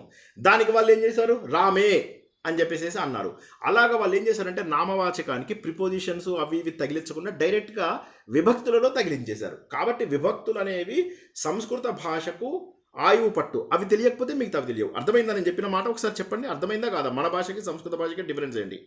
ఎవరైనా చెప్పండి, చెప్పండి. మాధురి రవిశంకర్ గారు, మాధురి రవిశంకర్ గారు, శేష సూర్యప్రభ గారు చెప్పండి, ఒకరి తర్వాత ఒకరు చెప్పండి. యాక్చువల్ గా నేను అడిగినది, నాకు డౌట్ వచ్చింది ఏంటంటే, ఇప్పుడు ధాతువు అంటే మనం ఏం చెప్తున్నాము ఇప్పుడు, ఫస్ట్ ఇప్పుడు గచ్చామి అని చెప్పండి. మీరు రామ శబ్దం తీసుకోండి. ఇప్పుడు రామ అంతరం అవునా? రామ అనేది ప్రాతిపదికం. వినండి ఇక్కడ, ఆ రా మా అంట్లో మీకు ఏ శబ్దం వినిపిస్తోంది? అకారం వినిపిస్తోంది కదా. అకార రాలో అక్కడ రామ అంటే రా పూర్వపదం, మా ఉత్తర పదం అనుకోండి. అంటే ఫస్ట్ ఉన్న వినండి, రామ అంటే అప్పుడు మా ఏమలో అకారం వినిపిస్తోంది. అందుకని అదేంటే అకారాంత పుల్లింగ రామ శబ్ద అయింది. ఈ రామ శబ్దంలోంచి, ఈ రామ శబ్దానికి పేరు ఒకటి ఉంది, ఈ రామ శబ్దాన్ని ప్రాతిపదికం అయింది. దానిలోంచి విభక్తులు పుట్టాయి. గురువు గారు చెప్పేది అది. అర్థమైందండి, అది నాకు అర్థమైంది. నేను అడుగుతుంది ఏంటంటే, ధాతువు అని చెప్పి మనం ఫస్ట్ అసలు శబ్దం తాలూకా సౌండ్ ని తీసుకుంటున్నాం, అంతే కదా గురువు గారు? అయితే నేను తప్పుగా చెప్పాను మీకు. ధాతువు వేరు, ప్రాతిపదిక వేరు. ఓకేనా? ధాతువు ప్రాతిపదిక కాదండి. నాకు డౌట్ ఏంటి వచ్చిందంటే, అసలు ఇప్పుడు మనం శబ్దము అని అనగానే ఇప్పుడు ప్రాతిపదిక మనం నేర్చుకున్నాం. ఇప్పుడు మీరు కిందటిసారి మనం డెఫినిషన్స్ చెప్పినప్పుడు మీరు ప్రాతిపదిక చెప్పారు. తర్వాత ఈ శబ్దము తాలూకా అది ఏమొచ్చింది అని అంటే, ఇప్పుడు మన అకారాంత పుల్లింగ శబ్దం, అకారం స్త్రీలింగ శబ్దం అంటున్నారు. కానీ అది అకారాంతం, ఆ అంతం ఏదైతే అయిందో దానితోటి శబ్దం ఫామ్ అయినట్టు కాదు కదా. శబ్దం అంటే మీకు ముందు వచ్చింది, దానిది అకారాంతంతో అంతమైంది, ఇకారాంతంతో అంతమైంది, ఉకారాంతంతో అంతమైంది అని వస్తోంది. అవును, అంటే మీ ప్రశ్న నాకు అర్థం కాలేదు. అదే ధాతువుకిను, ధాతువు అనేది ఇక్కడ వదిలేయండి మీరు. ధాతువు వేరు, ప్రాతిపదిక వేరు. ఓకే, ధాతువు అనేది మూలం. గమ్ అనేది ప్రాతిపదిక అడగడం చేత కాలేదు, నేను శబ్దం అని అడిగాను. శబ్దం ప్రతిదీ శబ్దమే, అర్థం లేనిది కూడా శబ్దమే, అర్థం లేనిది కూడా శబ్దమే. అన్నాను, అది కూడా శబ్దమే. నాకు నేను ఒక చిన్న ఎగ్జాంపుల్ చెప్తాను సార్, బహుశా నేను ఇది క్లారిటీ అవుతుంది. ఒకవేళ ఇది లేకపోతే నెక్స్ట్ మేబీ ఫర్దర్ క్లాసెస్ లో అర్థమైపోవచ్చు. ఇది నేను యాక్చువల్ గా సంగీతం నేర్చుకున్నానండి. మాకు అందులో ఏం చెప్తారంటే, ఇప్పుడు ధ్వని అని అంటే, ధ్వని అంటే ఎనీ సౌండ్, కానీ అందులో సంగీతానికి సంబంధించిన ధ్వని అనేది వేరు. కణప్రియ ధ్వని అని అంటారు. కణప్రియ ధ్వని అని అంటే మనకి చెవులకి ఇంపుగా ఉండే సంగీతం, అదే ధ్వని మాత్రమే మనకి సంగీతం కింద లెక్క వస్తుంది. చెవులకి ఇంపుగా లేనిది కూడా ధ్వనే అవుతుంది, కానీ అది సంగీతం కాదు. అది ఇక్కడ నేను అడుగుతున్న డౌట్ ఏంటంటే, ఇప్పుడు ధాతువు అని అనేసరికి, ధాతువు అని మధ్యలోని వచ్చినప్పుడు ఆ కరెక్ట్ గా ఏది ధాతువు? ఇప్పుడు ఫర్ ఎగ్జాంపుల్ రమ అని ఉంది అనుకోండి, రామ రమ అని ఉంది. ఈ రెండు అకారాంతం ఆకారాంతం అనేది ఆ అంతాన్ని బట్టి వచ్చింది. అవును, కానీ దానికి వేరే పదం ఉంటుంది. దానికి స్టార్టింగ్ పదం వేరే ఉంటుంది, దానికి వేరే పదం ఉంటుంది. దానికి రమింప చేసేది రామ. రమింపజేసే దాంట్లో స్త్రీలింగంలో రమ అంటే ఆనందము కలగజేసేది రామ శబ్దము, ఆనందమును కలగజేసే స్త్రీలింగము రమ శబ్దము. అది దానికి వెనకాల నిర్వచన శాస్త్రం. అందుకే నేనేం చేయాల్సి వచ్చింది, మీకు నిఘంటువు నిర్వచన శాస్త్రము ఎందుకు చెప్పవలసి వచ్చిందంటే, ఇందులోపల మీకు ఒక పదానికి అర్థము కొన్ని అక్షరాల కలయిక. ఇప్పుడు మీరు ధ్వని అని చెప్పారు. ధ్వని అనే దానికి ఇప్పుడు నేను ఇంకో డెఫినేషన్ చెప్తాను. ధ్వని అంటే ఉత్తమ కావ్యములలో ఉండే దానిని మాత్రమే ధ్వని అంటారు. ఎందులో అయితే వ్యంగ్యార్థము దొరుకుతుందో దాన్నే ధ్వని అంటారు అని నేను చెప్తాను. కానీ ఇప్పుడు మనకు అది దానికి సప్తమి విభక్తికి సంబంధం లేదని చెప్తున్నా నేను. మనం అనేది ఏంటంటే శబ్దములు అంటే ప్రతి ఒక్కటి శబ్దమే ఇక్కడ. ఓకే, ఈ ఓకే శబ్దములలో ఓకే ఆతో ఎండేదాన్ని అకారాంతము, ఆతో ఎండేదాన్ని ఆకారాంతము, ఈతో ఎండేదాన్ని ఇకారాంతము, ఈతో ఎండేదాన్ని ఈకారాంతము, ఉతో ఎండేదాన్ని ఉకారాంతము, రుతో ఎండేదాన్ని రుకారాంతము అని మనకు కొన్ని పదములుగా వాళ్ళు విభజించగలిగారు.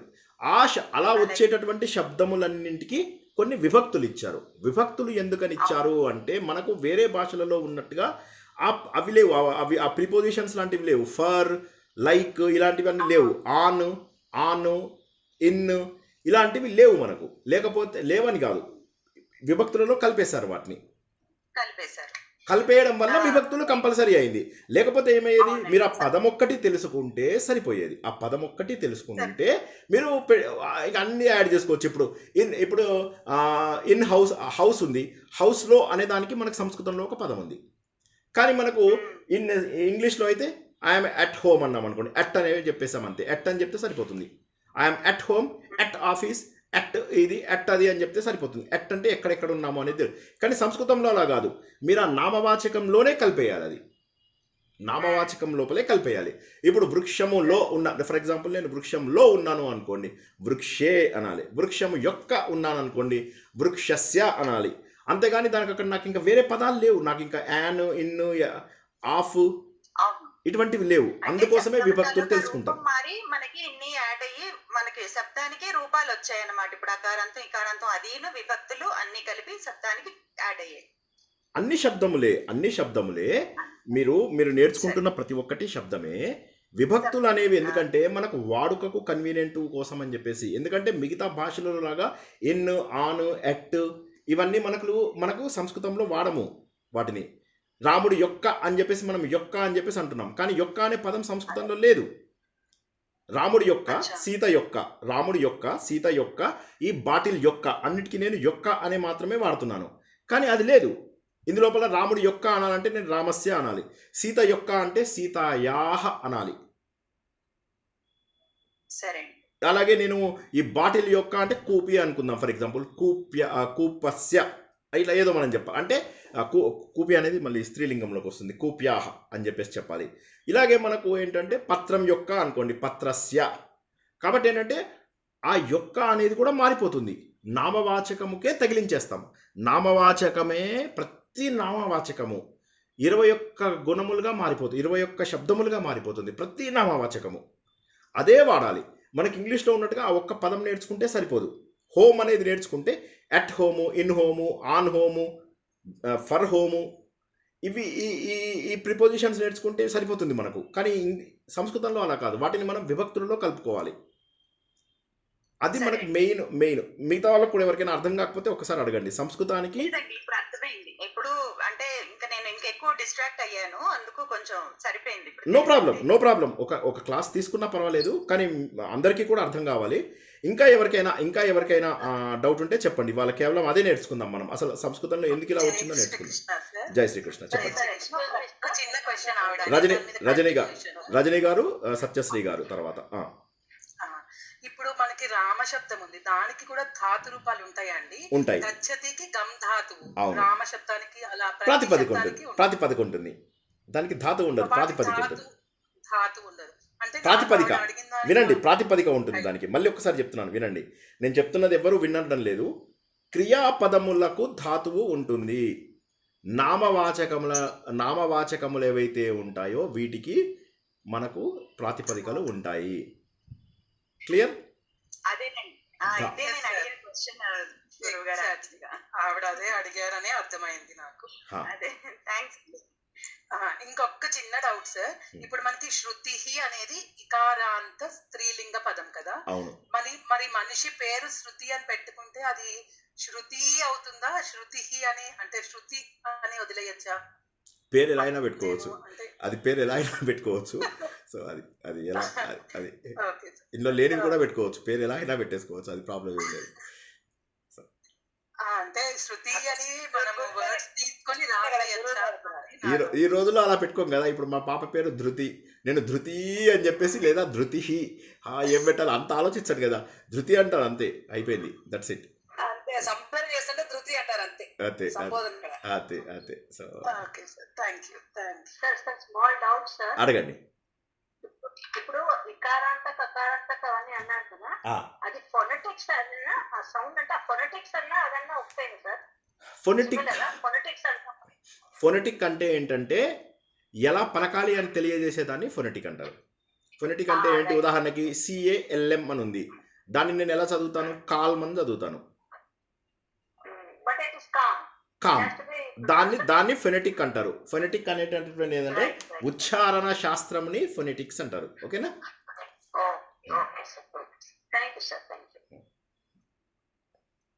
ఇప్పుడు ధృతి అన్నారు కదా, ధృతి అంటే ఎట్లయినా పెట్టుకోవచ్చు అన్నారు. ఇప్పుడు సంబోధన మనం ఇప్పుడు సంస్కృతంలో రాసేటప్పుడు ధృత్యాం అనాలా, ధృతి అనాలా? సంబోధన చేసేటప్పుడు హే ధృతే అనాలి. ఇకారాంతం సంబోధన కాదండి, ధృతి యొక్క అన్నాను అనుకోండి, ధృత్యాం అనాలా, ధృతియాం అనాలా? మీరు చెప్పండి, ఏమనాలో చెప్పండి. మీరు నేర్చుకున్నారు కదా, మతికి నేర్చుకున్నారు కదా, ఏమన్నారు మతికి చెప్పండి. మతికి ధృత్యాం అన్నారు. మతికి మత్యాం అన్నారు, అవునా? ధృతికి ఏమనాలి? ధృత్యాం అనాలి, అంతే. ఏముంది? అంటే దీర్ఘం పెట్టాలా? పెట్టండి. నేనేమంటున్నానంటే ఏం పర్వాలేదు, పెట్టండి. ధృతి అని చెప్పేసి అనండి. అప్పుడు మీకు ఏమొస్తుంది? ఈకారాంతంలోకి వెళ్ళిపోతుంది. అది ఈకారాంత స్త్రీలింగంలోకి వెళ్ళిపోతుంది. ఈకారాంత స్త్రీలింగానికి వెళ్ళినప్పుడు అది గౌరీ శబ్దానికి వెళ్తుంది కదా, గౌరీ అవుతుంది. గౌరీ, వాణి, సఖి, భగిని, లేఖని, పత్ని, జనని, లేఖని, అంకని, ఇలాంటివన్నిటి శబ్దంలోకి వెళ్ళిపోతుంది. అప్పుడేమవుతుంది? అది కూడా మీకేమవుతుంది చెప్పండి? అందులో ఈకారాంతం అవుతుంది. అప్పుడు ఏమవుతుంది? అది ధృత్యాం అవుతుంది. ధృత్యాం, గౌర్యాం అట్లా. ఇంకొక డౌట్ సార్, చెప్పండి. రుకారాంతంలో పురుషలింగానికి స్త్రీలింగానికి దాదాపుగా సమానంగా ఉంది. సప్తమి విభక్తి వరకు మనం తెలుసుకుందాము. సమానం. పితరి పితృషు, పితరి పితృషు, మాతరి మాతృషు, భ్రాతరి భ్రాతృషు, జామాత రెండు ఒకేలాగా ఉన్నాయి. కరెక్ట్. రుకారాంతం ఎక్సెప్షను. పితరి పితృషు, మాతరి మాతృషు, భ్రాతరి భ్రాతృషు, జామాతరి జామాతృషు. జామాత అంటే ఎవరు? అల్లుడు. ఓకే, జై శ్రీకృష్ణ సార్. జై శ్రీకృష్ణ. దుహిత అంటే అర్థం చెప్పండి సార్.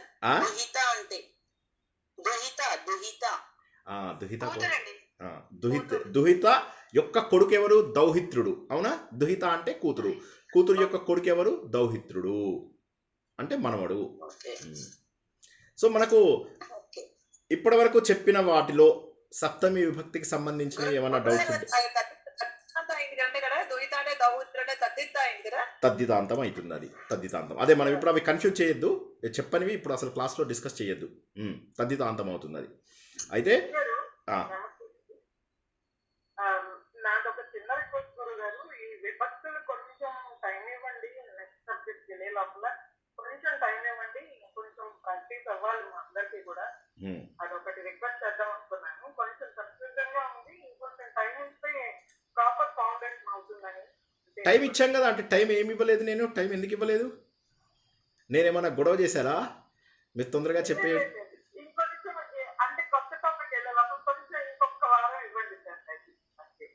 ఇప్పుడు మనం నేర్చుకున్నది ఏం లేదు ఇప్పటివరకు, అసలు ఏం నేర్చుకోవాలా మనం. మీరు అక్కడ దశదిన శిబిరాలు చూడండి, మీకు దశదిన శిబిరాలలో మొత్తం సంస్కృతం నేర్పించేస్తారు. మనం ఇప్పటికి 20 క్లాసులు తీసుకుని అందులో సగం నేర్చుకోవాలా. చాలా స్లోగా నేర్చుకుంటున్నాం, ఎందుకంటే భాష పైన పట్టు వస్తుంది. ఇది అయ్యాక ఎట్లా అంటే మీరు ఆ మాగుడిది చెప్పే కదా శిశుపాల వధ, దాని తర్వాత రాస్తారు శ్రీనివాస వధ అని చెప్పేసి ఒకటి రాస్తారన్నమాట. మీరంతా గ్యాంగ్, ఒక పెద్ద గ్యాంగ్ తయారై శ్రీనివాస వధ అని చెప్పేసి ఒకటి రాస్తారు. జోగా అంటున్నాను. అయ్యయ్యో జోగ్గా అన్నాను కానీ సప్తమి విభక్తి మనకు చాలా సులభంగా ఉంది. అయ్యయ్యో ఓకే, అయ్యో నేను ఊరికే జోక్ చేశా కానీ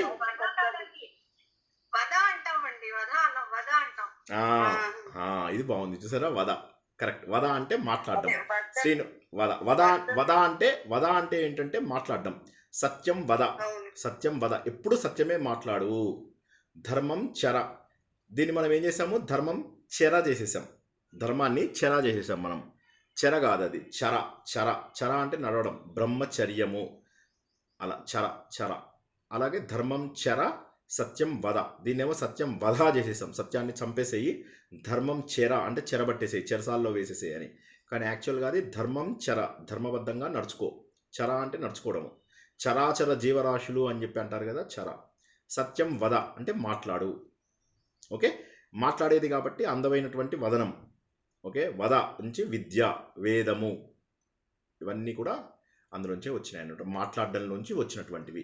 విద్ అనేటటువంటి ధాతువు విద్, ఆ విద్ అనేటటువంటి ధాతువులోంచి వేదము, విద్య, ఈ పదాలన్నీ కూడా వచ్చాయన్నమాట. ఒక ధాతువులోంచి కొన్ని వందల పదాలు వచ్చేస్తాయి. విద్ అనే ధాతువులోంచి ఇప్పుడు మనం చెప్పుకున్నటువంటి వేదం కానీ విద్య కానీ ఇవన్నీ కూడా వచ్చాయన్నమాట. అలాగా అటువంటి ధాతువులు మళ్ళీ 2000 ఉన్నాయి. ఈ 2000 ధాతువులకి మళ్ళీ మీరు ఒకటిదానికొకటి ప్రిఫిక్స్లు సఫిక్స్లు ఉంటాయి, ప్రత్యయాలు ఉపసర్గలు అని మళ్ళీ తర్వాత నేర్చుకోండి. కొన్ని నేర్చుకున్నాం ఆల్రెడీ మనం. అవన్నీ కూడా కలుపుకుంటే కొన్ని కోట్ల పదాలు వస్తాయి. ప్రపంచంలో ఏ భాషలోనూ లేనటువంటి పదాలు ఇందులో ఉన్నాయి. కాకపోతే అది కొద్దిగా అర్థం చేసుకోవాలి. ఒక్కసారి ఆ విభక్తులు కనుక కొంతగా అర్థం చేసుకుంటే, ఇప్పుడు ఇందులో సప్తమి ఎంత సులభంగా ఉందో మీరు చూడండి. మీకు అసలు అంటే ఇప్పుడు అసలు మీకు సప్తమి ఏమీ టఫ్ అయ్యే ఛాన్సే లేదు. రామే, రామేషు, రాముడి యందు, రాముల్ల యందు, వృక్షే, వృక్షేషు, వృక్షము యందు, వృక్షముల యందు. స్త్రీ వచ్చేస్తే రమాయాం, మత్యాం, నద్యాం, గత్యాం. అదే ఉకారాంతాలు వచ్చినప్పుడు లేడీస్లో ధేన్వాం, రేన్వాం, రజ్వాం, ఇవన్నీ. ధేనుషు, వేణుషు, అలా రేణుషు, ఇవన్నీ. తర్వాత మళ్ళీ మగవాళ్ళల్లో మనకు ఇకారాంతం హరి, కవి, యతి, ఇవన్నీ వచ్చినప్పుడు హరౌ, హరిషు, గురౌ, గురుషు, హరౌ, హరిషు, గురౌ, గురుషు. రుకారాంతం వచ్చేసరికి పితరి, పితృషు, మాతరి, మాతృషు. అయిపోయింది. సప్తమి విభక్తి ఏం టఫ్ అయింది? ఏం టఫ్ ఉందో చెప్పండి. ఇప్పుడు మీకు సప్తమి విభక్తిలో ఏం టఫ్ ఉందో చెప్పండి. సప్తమి విభక్తి మొత్తం వచ్చినట్టారా కాదా చెప్పండి ఒకసారి. దీనికి మళ్ళీ మనం ఏం తెలుసుకున్నాము, నాలో మై సర్వాణిక అది ఉంది కదా, మయి. మళ్ళీ తర్వాత మీకు అందరికీ కూడా 12వ అధ్యాయంలో ఏమున్నాయో తెలుసుకోమని చెప్పాను అసైన్మెంట్గా. ఎంతమంది చేశారో నాకు తెలియదు. ఇవాళ మళ్ళీ 12వ అధ్యాయం మీద సాయంత్రం ప్రవచనం ఉంది. అది కూడా వినేసి అందులోపల ఎన్ని సప్తమి విభక్తులు ఉన్నాయో ఒక దగ్గర పెట్టుకోండి. ఎందుకంటే మన అల్టిమేట్ గోల్ ఏంటంటే ఏ శ్లోకాల్లో అయినా కూడా విభక్తులను మీరు పట్టుకోగలిగితే చాలా సులభం అవుతుంది, భాష చాలా సులభం అవుతుంది. మనం గత వారము షష్ఠి విభక్తిలో నామ్ నామ్ నామ్ అని వచ్చిన వాటన్నిటికీ కూడా మనం ఎంత బాగా గుర్తుపట్టుకోగలిగామా, ఇవి 10th చాప్టర్లో వచ్చాయండి అని చెప్పేసి. అలాగే 12th చాప్టర్లో ఎక్కడెక్కడ వచ్చాయి సప్తమి విభక్తి గుర్తుపట్టుకోండి. మయి అనేటటువంటిది ఒకటి వచ్చింది, మయి ఆవేశ అని చెప్పేసి అనుకున్నాం. మయి అంటే నాలో. మయి దీని ప్లూరల్ అస్మాసు, మయి అస్మాసు. నీ లోపల అంటే త్వయి యుష్మాషు, నీలో మీలో. ఇప్పుడు ఆపుతాను, మళ్ళీ ఎవరికైనా డౌట్స్ ఉంటే అడగండి. షష్ఠి విభక్తి ఒక పావు గంట నేర్చుకుందాం. ఒకసారి చెప్పరా? ఒకసారి చెప్పరా? మయి నాలో, అస్మాసు మాలో. మా అందరిలో ఎవరున్నారు? భగవంతుడు. మయి అస్మాసు. త్వయి నీలో, యుష్మాసు మీ అందరిలో. మయి నాలో, మాలో, అస్మాసు. త్వయి నీలో, యుష్మాషు మీ అందరిలో. Okay, simple. సప్తమి విభక్తి ఎప్పుడూ కూడా మీకు టైం చెప్తుంది, డేట్ చెప్తుంది అని మనం తెలుసుకున్నాము. ఎక్కడ ఉన్నాడు, ఏ టైంలో ఉన్నాడు. షడ్వాదనే ఉత్తిష్టామి, ఏ వాదనే, ఏ అక్కడ ఏంటది సప్తమి విభక్తి. అట్లా అన్నమాట. తర్వాత ఇంకోటి మనం ఏం తెలుసుకున్నాము, ఎవరైనా కూడా మనము ప్రేమ చూపించాలి, ఆదరణ చూపించాలి అలా అంటే అప్పుడు మనం తెలుసుకోవాలి. జ్యేష్ఠేషు శ్రద్ధ దర్శయ, జ్యేష్ఠేషు ఆదరః దర్శయ. జ్యేష్ఠేషు పెద్దలంటే, రాజః ఆదరః దర్శయ, రాజుకి ఆదరముని చూపించు.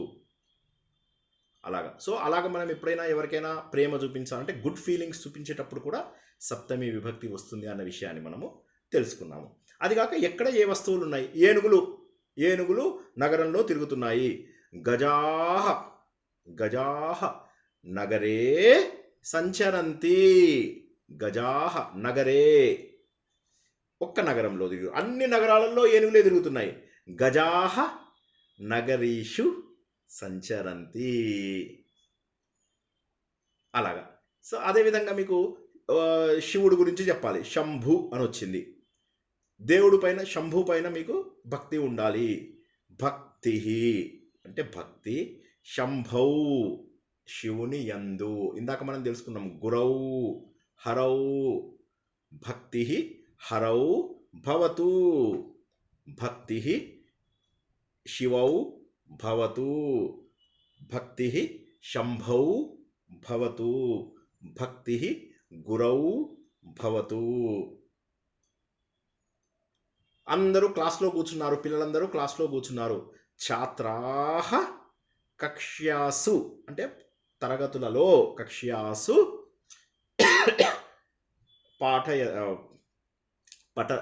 పఠంతి అందరూ చదువుతున్నారు, క్లాస్లో చదువుతున్నారు.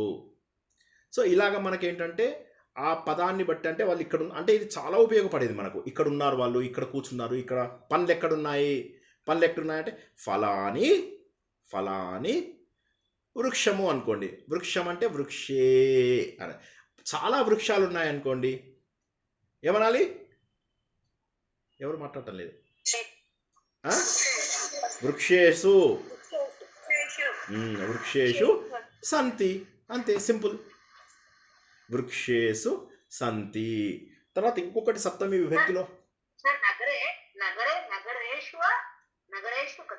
నగరే అంటే నగరే ఏకవచనము.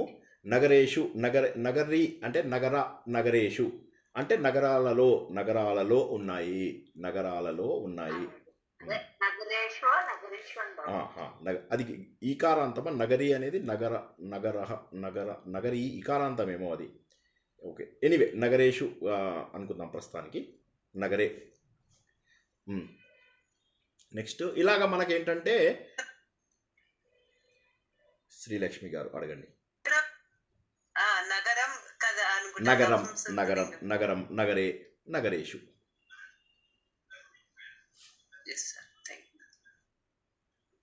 ఓకే.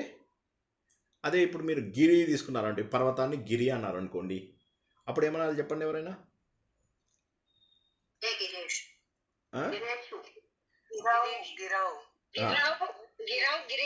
గిరౌ గిరీషు.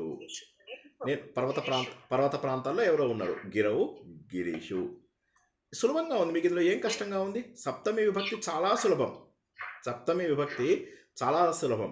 రోడ్డు మీద కార్లు వెళ్తున్నాయి, దానికి వాహనాన్ని మార్గే. ఓకే, మార్గే చలంతి సంచరంతి. అలా మీకంటే ఎక్కడ ఉన్నాయి, ఎక్కడ చేస్తున్నారు, ఎక్కడ కూర్చున్నారు, ఎక్కడ ఏం జరుగుతుంది అంటే ఎక్కడ అనేటటువంటి టైం అండ్ స్పేస్ చెప్పేటప్పుడు మీకు సప్తమి వస్తుంది. చాలా సులభం. ఎందుకు మనం సప్తమితో మొదలు పెట్టుకున్నాము అంటే దేవుడు సృష్టించింది టైం అండ్ స్పేస్. అందుకోసం అని చెప్పేసి టైం అండ్ స్పేస్తో సంబంధించిన వాటి గురించి మనం తెలుసుకునేటప్పుడు సప్తమి విభక్తి చాలా వస్తుంది. ఇది కాక ఒకటి రెండు స్పెషల్ కేసెస్ ఏం తెలుసుకున్నాము.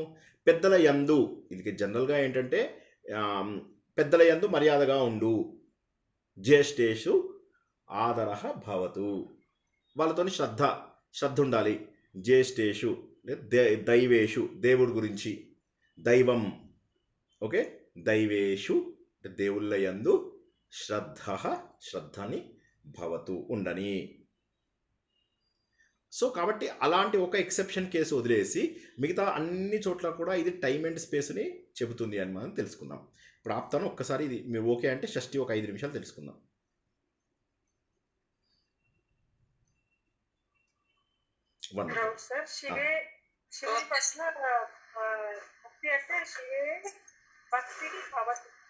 శివేనా శివవ్వ.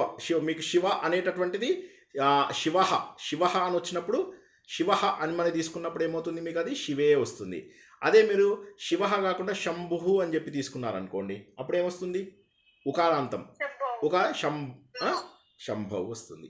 అలా మీరు పదం ఏదో చూసుకోవాలి. ఒకే దేవుడు. ఇప్పుడు ఉదాహరణకి మీరు సూర్య అన్నారు అన్నప్పుడు ఏమవుతుంది, మీకు మిత్ర అన్నప్పుడు ఏమవుతుంది, అప్పుడు కూడా మీరు చూసుకోవాలి. సూర్యస్య మిత్రస్య మనకి ఇవన్నీ షష్ఠిలో నేర్చుకుంటాం. అలాగే సూర్యుడి యందు శక్తి ఉంది అనుకోండి, అప్పుడు ఏమనాలి? ఇప్పుడు సూర్యే, సూర్యః సూర్యే. ఓకే, అదే మిత్రః మిత్రే, సూర్యుడి యందు మిత్రుడి యందు. ఆ పదాన్ని బట్టి ఒకే దేవుడు అవ్వచ్చు, కానీ ఆయన లోపల మల్టిపుల్ రకాల ఇవి ఉండొచ్చు. ఇందాక మనం తెలుసుకున్నట్టుగా శివ శంభు రెండు వేరు. ఒకటి అకారాంతమైంది, ఒకటేమో శంభు ఉకారాంతమైంది. కాబట్టి దానికి తగ్గట్టుగా మీరు సప్తమి విభక్తిని మార్చుకోవాలి. ఎందుకంటే ఇక్కడ మీకు యందు అనే పదం లేదు కదా. మీకు అర్థమవుతుందా క్లియర్గా? విభక్తులు ఎందుకు వచ్చాయంటే సంస్కృతంలో మీ నామవాచకంతో కలిసిపోతాయి అవి. మిగతా భాషలలో అది ప్రత్యేకంగా చెప్పుకుంటాం. రాముడు రాముడి వలన, కృష్ణుడు కృష్ణుడి వలన. ఆ వలన కాన్స్టెంట్ ఉంది.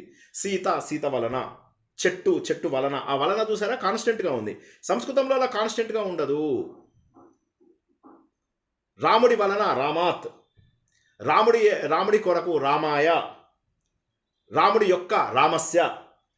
సో మీకు అక్కడ పదాలు చూసుకోండి, అక్కడ మీకు మారిపోతాయి. మళ్ళీ అది రాముడిదే అయింది, కృష్ణుడిది అంటే మళ్ళీ ఇంకోటి మారిపోతుంది, శివ అంటే ఇంకోటి మారిపోతుంది, శంభు అంటే ఇంకోటి మారిపోతుంది. అందుకే విభక్తులు తెలుసుకోవడం చాలా ముఖ్యమైపోయింది సంస్కృతంలో. ఓకేనా? సప్తమిలో ఎవరికైనా అనుమానం ఉంటే అడగండి. చాలా నేర్చుకున్నాం సప్తమి గురించి, 3 వారాలుగా నేర్చుకుంటున్నాము. అకారాంతాలు, ఇకారాంతాలు, ఈకారాంతాలు, రుకారాంతాలు, ఉకారాంతాలు, వీటినన్నింటి కూడా స్త్రీలింగంలలో పుంలింగంలలో నేర్చుకున్నాం. ఓకే, ఇప్పుడు షష్ఠీ విభక్తి మనము గత వారము తెలుసుకున్నాం. ఏం తెలుసుకున్నాం? షష్ఠీ విభక్తి ఏంటి? యొక్క అనేటటువంటిది చాలా ఇంపార్టెంట్. షష్ఠీ విభక్తి ఎప్పుడు కూడా మనకు రాముడి యొక్క, కృష్ణుడి యొక్క, రామస్య, కృష్ణస్య, ఓకే, శివస్య, ఇవన్నీ తెలుసుకున్నాం. అదేవిధంగా మనము స్త్రీలకు వచ్చేసరికి ఏమన్నాం? సీతాయాః పతి రామః, సీతాయాః పతి రామః. ఇందులోపల మనం షార్ట్ కట్ ఏం నేర్చుకున్నాము? అన్నింటికి ప్లూరల్ నామ్ వచ్చేస్తుంది. ఇందాక మనకు సప్తమిలో షూ వచ్చింది, సప్తమిలో షూ కానీ సూ కానీ వచ్చింది. ప్రస్తుతానికి దాన్ని షూ అని గుర్తుంచుకోండి. సప్తమిలో ప్లూరల్లో అన్నిటికీ షూ వస్తుంది. షష్ఠీ విభక్తిలో మీకు సింపుల్గా ఏంటంటే అన్నింటిలో నామ్ వస్తుంది. రామస్య రామానాం, వనస్య వనానాం, రమాయాః ఆడవాళ్ళది ఏకవచనంలో యాహ కలపాలి, అన్నిటికీ యాహ కలిపేయండి. ఆడవాళ్ళది ఇర్రెస్పెక్టివ్ ఆఫ్ దైర్ అకారాంత, ఇకారాంత, ఈకారాంత అన్ని మర్చిపోండి, యాహ కలపండి. యాహ. రమా రమాయాః, మత్తిః మత్యాః, నదిః నద్యాః. ఓకే, మళ్ళీ ధేనుః వచ్చినప్పుడు ఊ వచ్చినప్పుడు వా రావాలి కాబట్టి ధేన్వాహ. ఓకే, స్త్రీలది యాహ యాహ వాహ పెడితే సరిపోతుంది. అన్నింటికీ కూడా ప్లూరల్ నామ్ పెట్టేయాలి.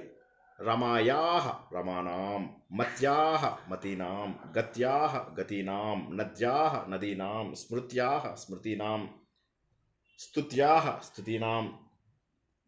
స్త్రీలది ఆ యాం యాహ పెట్టడము, యాహ తర్వాత నామ్ పెడితే అయిపోయింది, మీకు షష్ఠీ విభక్తి వచ్చేసింది. సీతాయాః అంటే సీత యొక్క, సీతానాం సీతల యొక్క, చాలామంది సీతల యొక్క. రామస్య రాముడి యొక్క, రామానాం రాముళ్ళ యొక్క, చాలామంది రాముళ్ళ యొక్క. ఓకే, ఇప్పుడు ఇక్కడ ఆపండి. నేను ఇంకా హరి తర్వాత పుంలింగంలో 2 చెప్పలేదు, ఇంకా అవి 2 చెప్తాను. ఒక్కసారి డౌట్ ఉన్న వాళ్ళు అడగండి. షష్ఠీలో సింపుల్గా ఉందా కష్టంగా ఉందా? యాహ నాము స్త్రీలింగంలో ముందు అది చెప్పండి. స్త్రీలింగం ఈజీగా ఉందా లేదా? First 1 to 10. ఇప్పుడు తను అయితే తనుకు, తన్యాహ తన్యాహ యాహ, తన్యాహ, మన్యాహ, రేణ్యాహ, నద్యాహ, అన్నిటికీ ఇంకా ఇక అన్నిటికీ యాహ పెట్టడమే. అందులో కూడా అంతే, మనం అందులో చేసింది యామ్ పెట్టాము, ఇక్కడ యాహ పెట్టాము. యామ్ నుంచి యాహకు వచ్చాము. విసర్గ వస్తుంది, దీర్ఘము ప్లస్ విసర్గ. చాలా సింపుల్. సీత యొక్క సీతాయాః. వాణి యొక్క చెప్పండి ఎవరైనా. వాణి యొక్క, గౌరీ యొక్క ఎవరైనా. వాణ్యాః గౌర్యాః. ఓకే, శృతి శృతి యొక్క, శృత్యాః.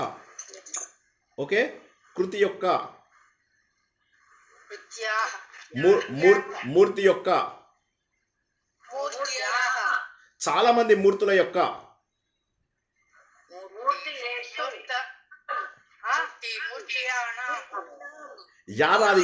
యారాది ఇంకా యారాదు ఉత్త నామ్ వస్తుంది. మూర్తినాం, కీర్తినాం, మతీనాం, గతీనాం, అలా అన్నమాట. ఓకేనా? చాలా సులభం ఇది. నది, నద్యాహ నదీనాం.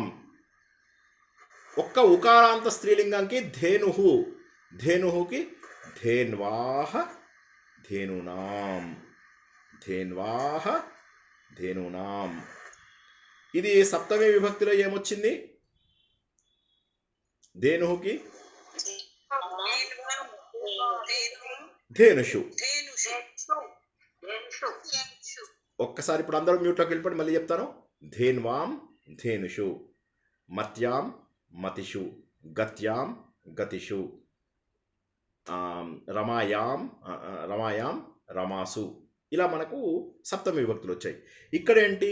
రమాయాహ రమానాం, మత్యాహ, ఇక్కడ యాహ అన్ని సిమిలర్గా ఉంటాయి. కొద్దిగా అంటే కొద్దిగా ఆలోచించగలిగితే పెద్ద కష్టం లేదు, మీరు దాదాపుగా కరెక్ట్ చెప్పగలరు. మత్యాహ మతీనాం, గత్యాహ గతీనాం, గౌర్యాహ గౌరీనాం, ధేన్వాహ ధేనునాం. సింపుల్.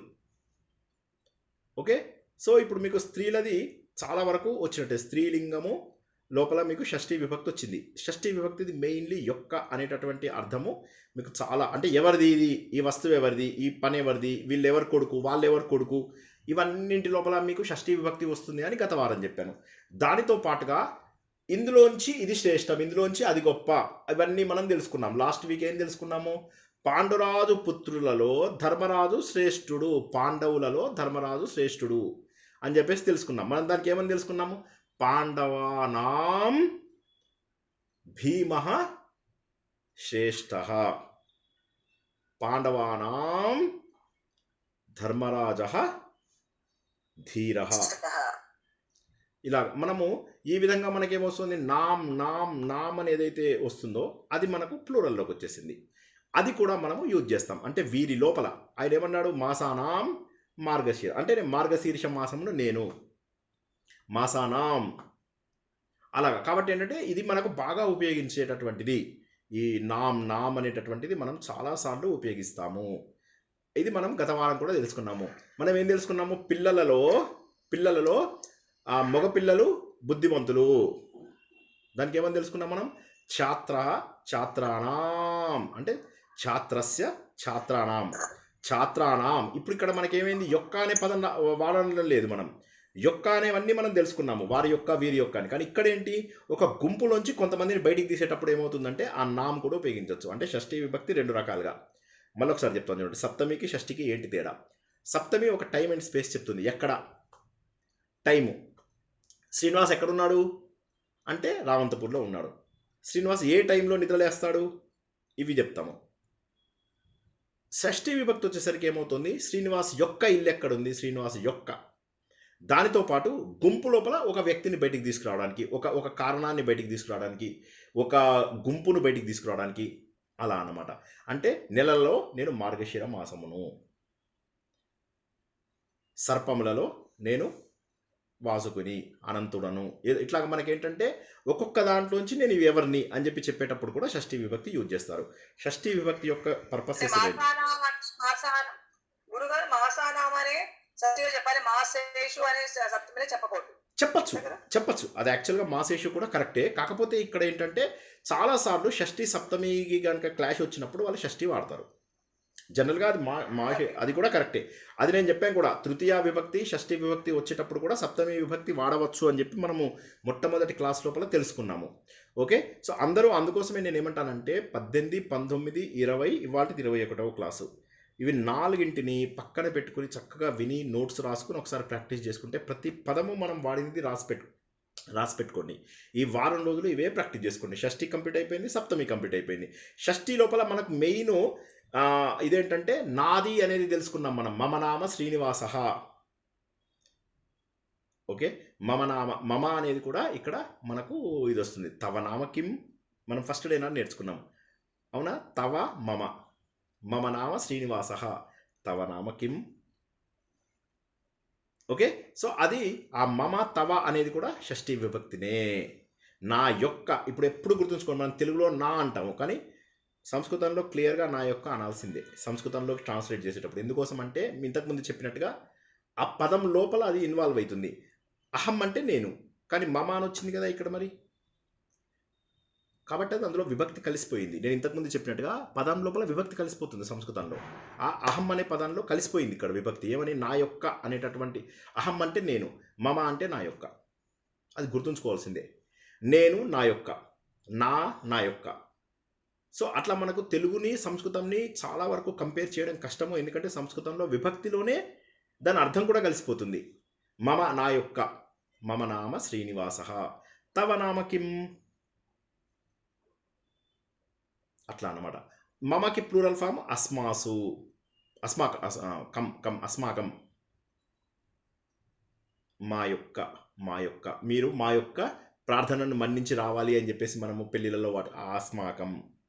తవాకేమో యుష్మాకం, అస్మాకం యుష్మాకం, అస్మాకం యుష్మాకం, మమ అస్మాకం, తవ యుష్మాకం. ఇప్పుడు మగవాళ్ళ లోపల మనకు ఇకారాంతము ఉకారాంతంవి తెలుసుకోలేదు మనం. హరిహి అని వచ్చింది అనుకోండి, హరేహే హరినాం. సప్తమి విభక్తులు ఏమొచ్చింది? హరౌ గురౌ, హరౌ గురౌ అని వచ్చింది. ఇక్కడ అలా కాదు, హరేహే గురోహ భానోహ ఇలా వస్తుంది. హరేహే గురోహో. ఇకారాంతం వచ్చినప్పుడు ఏ వస్తుంది, ఉకారాంతం వచ్చినప్పుడు ఓ వస్తుంది. హరిహి హరేహే హరినాం. హరేహే అంటే హరి యొక్క, రామస్య రాముడి యొక్క, హరేహే హరి యొక్క, భానుహు అనే పదానికి భానోహ భాను యొక్క, శంభోహ శంభువు యొక్క. శంభౌ అంటే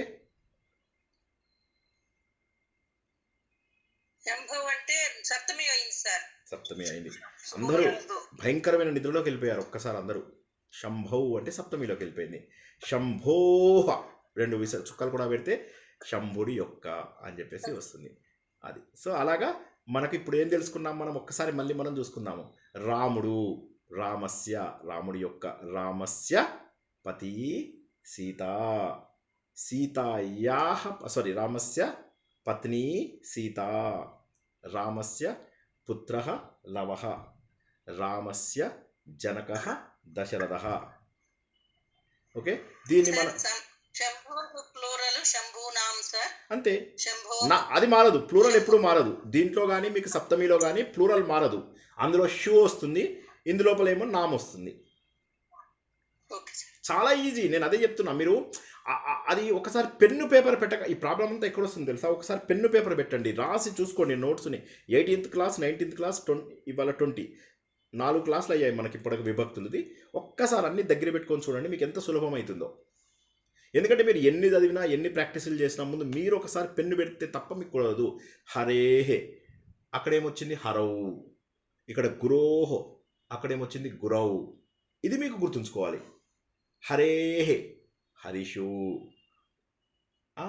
హరినాం, హరౌ హరిషు, గురౌ గురుషు, హరేహే హరినాం, గురోహ గురునాం, భానోహ భానునాం, శంభోహ శంభునాం, శంభౌ శంభౌ శంభుషు. సప్తమి. అలా మీరు ప్రాక్టీస్ చేసేసుకోవాలి. ప్రాక్టీస్ చేసుకుంటే ఏమీ కష్టం కాదు. ఇక స్త్రీలది ఈజీ, అందులో యాం పెట్టండి, ఇక్కడ యాహ పెట్టండి, అంతే.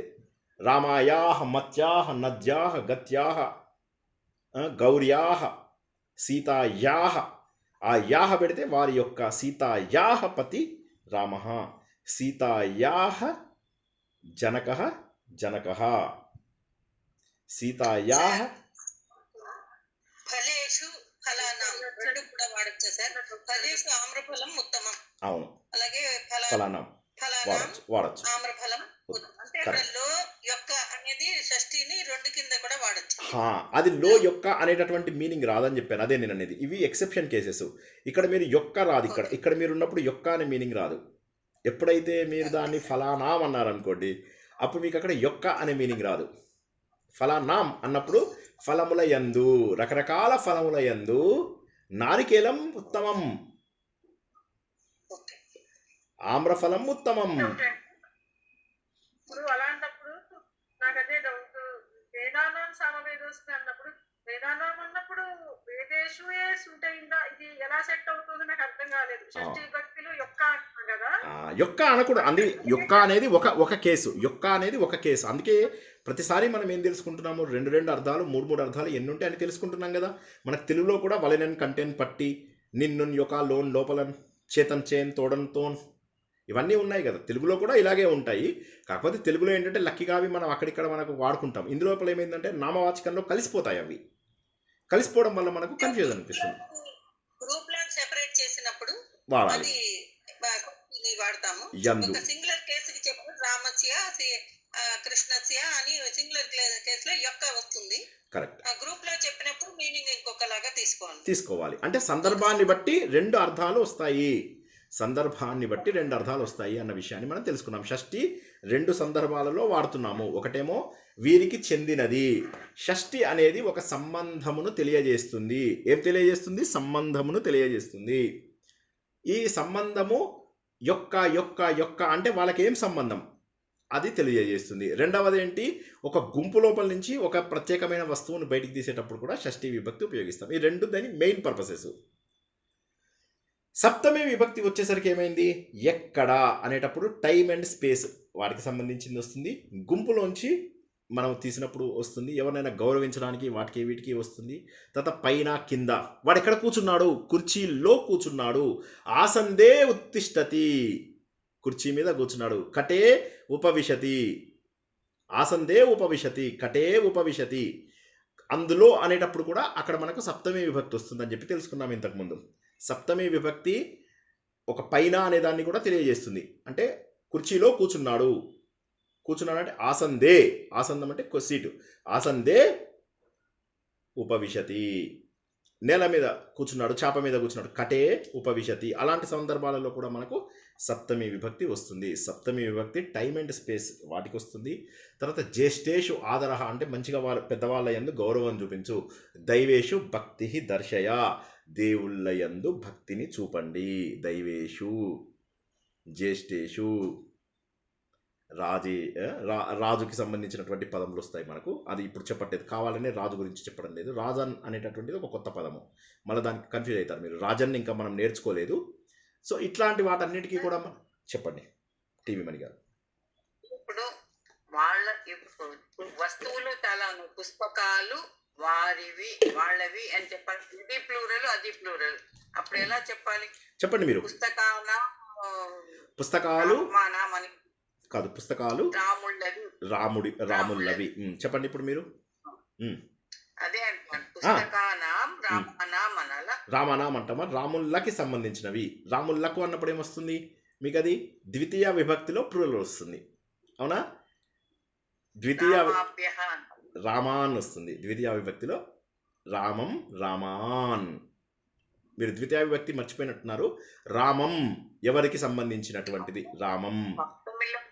సప్తమిలోనే అడుగుతున్నారు సార్. సప్తమిలో ఎక్కడ వస్తుంది మీకు ఇది సప్తమిలో ఎక్కడ వస్తుంది? పుస్తకాలలో. ఇది సప్తమి రాదు. సప్తమిలో మీరు తెలుగులో చెప్పండి. మీరు చెప్పండి తెలుగు, మీరు సెంటెన్స్ చెప్పండి, మనం దాన్ని సంస్కృతంలో ట్రాన్స్లేట్ చేద్దాం. చెప్పండి. పుస్తకాలు అనేటప్పుడు అదేమవుతుంది? పుస్తకాని అవుతుంది. దాంట్లో సప్తమి ఎందుకు వస్తుంది? అది ప్రథమ వస్తుంది, ప్రథమ ప్లూరల్ వస్తుంది. పుస్తకాని అంటే ప్రథమ ప్లూరల్ వచ్చింది. పుస్తకాని. దెన్ ఏతాని పుస్తకాని, ఈ పుస్తకాలు ఏతాని పుస్తకాని.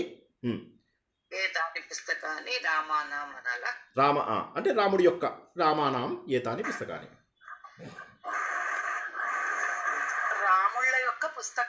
రాముళ్ళ యొక్క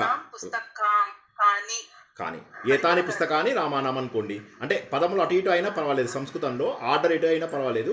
ఏతాని పుస్తకాని రామానాం ఏతాని పుస్తకాని చెప్పచ్చు. సో అప్పుడు మీకు సప్తమి ఒకటే వస్తుంది. మీకు రెండు సప్తములు పక్కపక్కన రావు. రెండు సప్తములు పక్కపక్కన రావు. ఏతాని అనేది ఒక ప్లూరల్ వచ్చింది, పుస్తకాని అనేది ఒక ప్లూరల్ వచ్చింది, రామానాం అనేది ఒక ప్లూరల్ వచ్చింది. మూడు ప్లూరల్స్ వచ్చాయి. రెండు ప్లూరల్స్ ఏమో ప్రథమా విభక్తిలో ఉన్నాయి, ప్రథమ ప్లూరల్లో ఉన్నాయి, చివరిది ప్లూరల్ ఏమో సప్తమి ప్లూరల్లో ఉంది. క్లియర్? సార్ పూర్తిగా క్లియర్ అయిందా? డౌట్ పూర్తిగా క్లియర్ అయిందా? సప్తమి ఒకటే ఉంటుంది. ఇప్పుడు కుర్చీలు అని అన్నాం అనుకోండి, కుర్చీలలో వాళ్ళు కూర్చున్నారు చెప్పండి. అంటే ఇప్పుడు వాళ్ళు అనేది ప్లూరల్ అవుతుంది. అవును అవ్వచ్చు. ఇప్పుడు ఇందాక ఏతాని పుస్తకాన్ని రామానాం అని అనలేదా? అలాగే అంటే ఇప్పుడు సప్తమిలో చెప్పడానికి రాదు. ఎందుకు రాదు? వస్తుంది కదా. సప్తమి చెప్పాం కదా ఇప్పుడు మనం. రామానాం అనేది సప్తమి కదా. రామానాం ఆసందే అనేది మళ్ళీ వేరే అవుతుంది కదా. అంటే కాదు, మీరు ప్రథమ విభక్తిని సప్తమిలో ఎందుకు చెప్పాలనుకుంటున్నారు మీరు? రాముళ్ళు అనేది మీరు తెలుగులో అయినా కూడా సప్తమిలో చెప్తున్నారా? కుర్చీల మీద రాముళ్ళు కూర్చున్నారు అని నా పదం అండి. కుర్చీల మీద రాముళ్ళు కూర్చున్నారు. ఇందులోపల సప్తమి ఒకటే ఉంది, రెండు సప్తమిలు ఎక్కడ వచ్చాయి మీకు? కుర్చీల మీద అనేది ఒకటే సప్తమి. అంతే అంతే. రాముళ్ళు అనేటటువంటిది రామాహ, రామాహ ఆసందేషు ఉపవిశంతి. అంతే. మీకు సప్తమి ఎప్పుడు స్టేట్మెంట్లో ఒకటే ఉంటుంది, రెండు సప్తమిలు రావు. ప్లూరల్స్ అన్ని ప్లూరల్ ఉండొచ్చు. గజాహ, గజాహ ఏనుగులు, నగరే విహరంతి, ఏనుగులు నగరంలో, నగరాలలో, నగరేషు. గజాహ ప్లూరలు, నగరేషు ప్లూరలు, విహరంతి అనేది ప్లూరల్. అంతే కదా. సప్తమి ఒకటే ఉంటుంది. అన్ని ప్లూరల్స్ ఉండొచ్చు, ఏం పర్వాలా. విభక్తి సప్తమి అనేది ఒకటే ఉంటుంది. అంతే కదా. అంటే మీరు చెప్పండి, సప్తమిలో రెండున్న ఒక స్టేట్మెంట్ చెప్పండి నాకు. ఎక్కడా దొరకదు మీకు అలాంటి స్టేట్మెంట్. ఉండదు. అవును ఉండదు, అలాంటిది ఉండదు. ఓకే.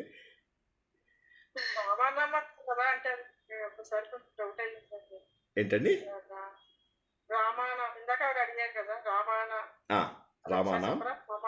రామానాం అంటే ఏంటి? రాముడు.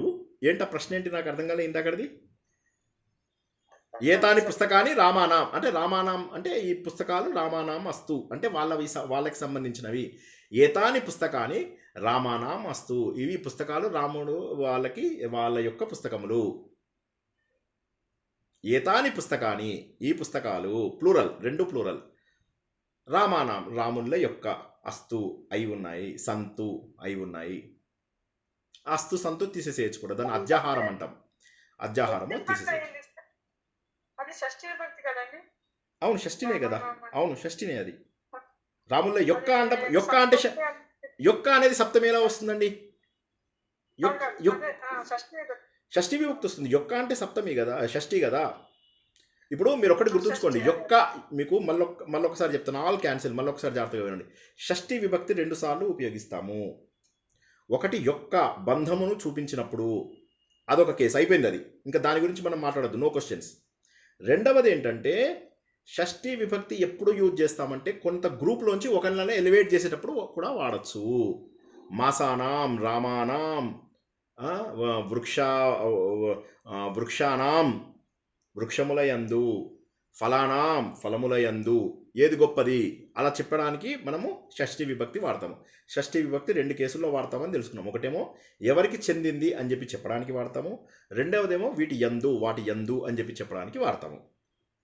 నెక్స్ట్ కమింగ్ టు సెకండ్ది ఏంటి, మన ఇది ఏమంటారు, సప్తమి విభక్తి. సప్తమి విభక్తి 4 కేసుల్లో వాడతారు అని చెప్పి చెప్పాము. ఒకటేమో టైం, అష్టవాదనే, సప్తవాదనే, మళ్ళీ తర్వాత ప్లేస్, జంబుద్వీపే, భరతవర్షే, భరతవర్షే, భరతఖండే, ఇవన్నీ టైం అండ్ స్పేస్ చెప్పడానికి. మూడోది ఎందులో కూర్చున్నాడు, ఆసందే ఉపవిశతి, కటే ఉపవిశతి, ఇలాంటిది చెప్పడానికి. నాలుగోది ఏంటి, ఫ్రెండ్లీ ఫీలింగ్స్ చెప్పడానికి, జ్యేష్ఠేషు, దైవేషు, ఆదరః దర్శయ, భక్తి దర్శయ, శ్రద్ధ దర్శయ, పుస్తకేషు శ్రద్ధ దర్శయ, పుస్తకముల యందు శ్రద్ధని చూపించు. అక్కడ కూడా మనం సప్తమి విభక్తి చూపిస్తాము. సప్తమి విభక్తి 4 కేసులు, షష్ఠి విభక్తి 2 కేసులు, 6 కేసులు మనం నేర్చుకున్నాం. వీడియోని అందుకే మొదటి నుంచి చక్కగా చూసి ప్రతిదాన్ని ఒక మంచిగా ఎగ్జాంపుల్స్ రాసుకుని తర్వాత ప్రాక్టీస్ చేయండి. డైరెక్ట్గా ప్రాక్టీస్ క్లాస్కి వెళ్ళేసరికి ఏమైపోతుందంటే కొత్త కొత్త పదాలు వాడేస్తున్నారు, కొత్త కొత్తవి నేర్చేసుకు అప్పుడు ఏమైందంటే ఇవన్నీ మర్చిపోతున్నారు మళ్ళీ. కాబట్టి దయచేసి ఇది కేవలం నా మీద దయ ఉంచి కేవలం నా మీద ప్రేమ దయ పెట్టి వీడియోలని ఆడియోలుగా కన్వర్ట్ చేసుకుని అయినా సరే ఒక 10 సార్లు విని వాటన్నిటిని రాసుకోండి. రాసుకున్న తర్వాతనే ప్రాక్టీస్ క్లాస్లో కూర్చోండి. Then it will be easy for you. Simple మనం ఏం నేర్చుకుంటున్నాము? అకారాంతము, ఇకారాంతము, ఉకారాంతము, రుకారాంతము అనేటటువంటి 4 పుంలింగంలో నేర్చుకున్నాము. రామస్య రామానాం, హరేహ హరీనాం, గురోహ గురూనాం, పితుః పితృనాం. ఇవి పుంలింగములు. స్త్రీలింగంలోకి వచ్చేసరికి యాహ యాహ రావాలి. రమాయాహ, సీతాయాహ సీతానాం, గతేహ లే గత్యాం గత్యాహ గతీనాం, మత్యాహ మతీనాం, గౌర్యాహ గౌరీనాం, నద్యాహ నదీనాం, ధేన్వాహ ధేనూనాం, మాతుః తల్లి యొక్క మాతృనాం, పితుః పితృనాం. స్త్రీలింగం. నపుంసకలింగం యాజ్ ఇట్ ఈస్గా మీకు పుంలింగం ఉన్నట్టే ఉంటుంది. ఇక ఇది కాక మనం ఏం నేర్చుకున్నాము? నా యొక్క, మమ నా యొక్క, అస్మాకం మా యొక్క, తవ నీ యొక్క, యుష్మాకం మీ యొక్క. షష్ఠీ విభక్తి ఈరోజు మనం నేర్చుకున్నటువంటి షష్ఠీ విభక్తి. సప్తమి విభక్తి లోపల మనం ఏం నేర్చుకున్నాము? రామే రామేషు అనేటటువంటిది నేర్చుకున్నాము. హరౌ హరిషు అనేది నేర్చుకున్నాము. గురౌ గురుషు అనేది నేర్చుకున్నాము. తర్వాత స్త్రీలింగంలోకి వచ్చేసరికి యాం యాం యాం యాం పెట్టాలి అని చెప్పేసి మనం నేర్చుకున్నాము. రమాయాం రమాసు, మత్యాం మతీషు, నద్యాం నదీషు, ధేన్వాం ధేనుషు. తర్వాత రుకారాంతాలకు మనం ఏమి నేర్చుకున్నాము? పితరి పితృషు, మాతరి మాతృషు. బస్ ఇందులోపల కూడా మళ్ళీ మనం ఏం నేర్చుకున్నాము? మయి సర్వాణి అది ఉంది కదా, అది దానికి మనకు సంబంధించినటువంటిది మయి అస్మాసు, త్వయి యుష్మాసు, మయి నాయందు, అస్మాసు మాయందు, త్వయి నీయందు, యుష్మాసు మీయందు. మొత్తం సమ్మరీ చేసి చెప్పాను ఇప్పుడు ఈ ఒక్క నిమిషంలో. మొత్తం అవి ఎందుకు ఉపయోగపడతాయి, తర్వాత వాటిలో ఉన్నటువంటి పదముల యొక్క వాడుకని కూడా చెప్పుకున్నాం. జై శ్రీకృష్ణ. ఇప్పుడు ఒక్క 2-3 నిమిషాలు మనము ప్రశ్నోత్తరాలు తీసుకుని ఇది దయచేసి వీడియోలు చూడండి. వచ్చే వారం మళ్ళీ మనము చతుర్థి, పంచమి దాదాపుగా మీకు ఇది వచ్చిందంటే, షష్ఠి వచ్చిందంటే మీకు పంచమి చాలా సింపుల్ అయిపోతుంది. అదొక్కసారి చూసుకోండి.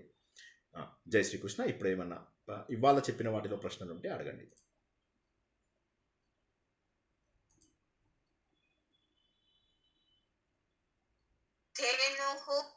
ధేన్వాం కదండి సప్తమి? అవును, ధేన్వాం. షష్ఠికి వచ్చేటప్పటికి ధేన్యాం వస్తుందా, ధేన్యాం వస్తుందా? యా రాదు. ఊ వచ్చిన ప్రతిసారి వా రావాలని చెప్పాను కదా. ధేన్వాహ ధేన్వాహ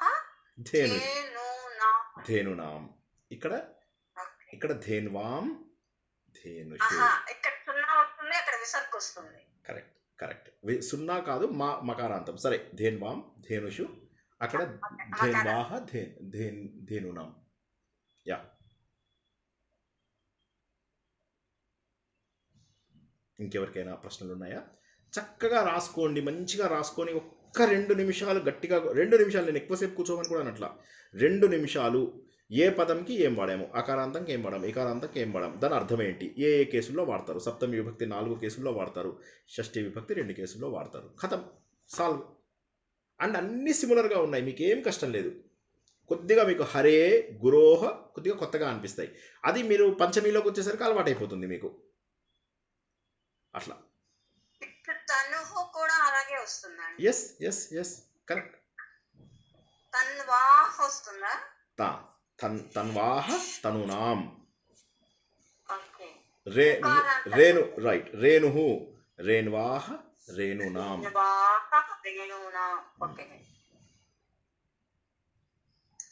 రజ్జుహు కూడా అంతే, రజ్వాహ రజ్జునాం. ఒకటి వస్తే దానికి సంబంధించినవన్నీ కూడా కలిసిపోతాయి అన్నమాట మనకు.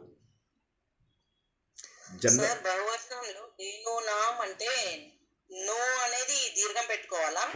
దీర్ఘం వస్తుంది. దినూనాం, ధేనూనాం, నదీనాం, మతీనాం, మత్యాహ అంటే రమానాం, ఇవన్నీ మత్యాహ అంటే మతీనాం, మతీనాం, గౌరీనాం, నదీనాం, రమానాం, రామానాం, హరీనాం, భానూనాం. సో మనకు చాలా సులభం ఇది. యాక్చువల్గా చెప్పాలంటే షష్ఠి సప్తమి కూడా, సప్తమిలో షూ వస్తుంది, దీంట్లోపల నామ్ వస్తుంది అంతే. అందులోపల ఆడవాళ్ళది యామ్ వస్తుంది, ఇందులో యహ వస్తుంది. కొద్దిగా తగ్గించాం వాళ్ళని మేము. ఇక్కడ యామ్ అని కేకలు పెట్టేవాళ్ళు, ఇక్కడ యాహకి తగ్గించేసాం. అమ్మాజీ గారు చెప్పండి. జై శ్రీ. మనకు వచ్చిందా ఇప్పుడు ధాత అనే పదం వచ్చిందా ఎక్కడైనా? ధాతృ అనేటటువంటి మనకు ధాతృ శబ్దము రాలేదు కదా మనకి ఇంకా ఇప్పటి వరకు. అది మనకు రుకారాంత పదాలన్నిటికీ కూడా మనకు మాతృ శబ్దాన్ని వాడుకోవాలి. ధాతృత్వం వచ్చింది అనుకోండి, ధాత శబ్దము వాడుకోవాలి.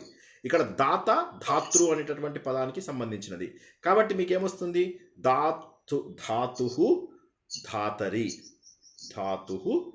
ధాతరి షష్ఠి సప్తమి. ధాతృ శబ్దానికి నేను చెప్తున్నది ధాతృ, భ్రాతృ, జామాతృ ఇటువంటి వాటికి.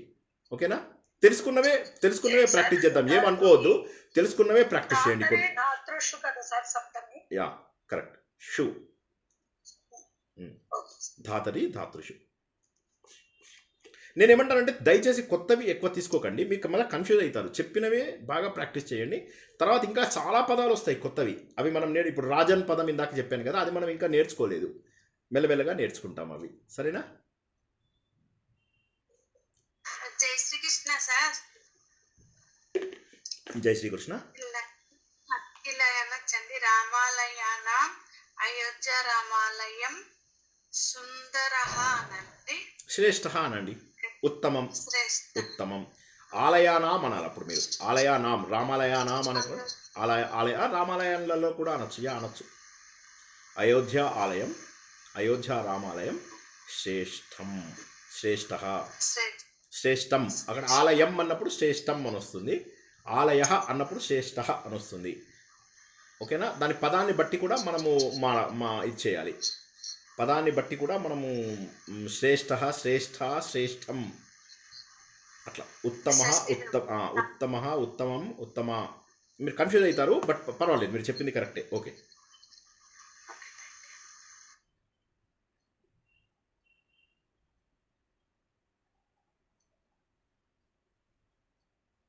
Okay, wonderful.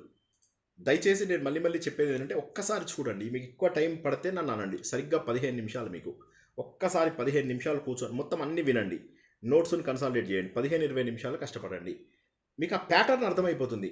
ఒక్కసారి ఇవి అర్థమైతే తర్వాత ఎంత సులభం అవుతాయో. 4 పర్పస్లు ఆఫ్ సప్తమి విభక్తి ఏంటి, 2 పర్పస్లు షష్ఠి విభక్తి ఏంటి. యాహ, యాము, షూ అన్నిటికీ షూ కామన్, ఇందులో నామ్ కామన్ అన్నిటికీ. కథం. ఇంకా నేర్చుకోవాల్సిన కొన్ని ఆ రూ శబ్దానికి అలాంటి వాటికి నేర్చుకోండి.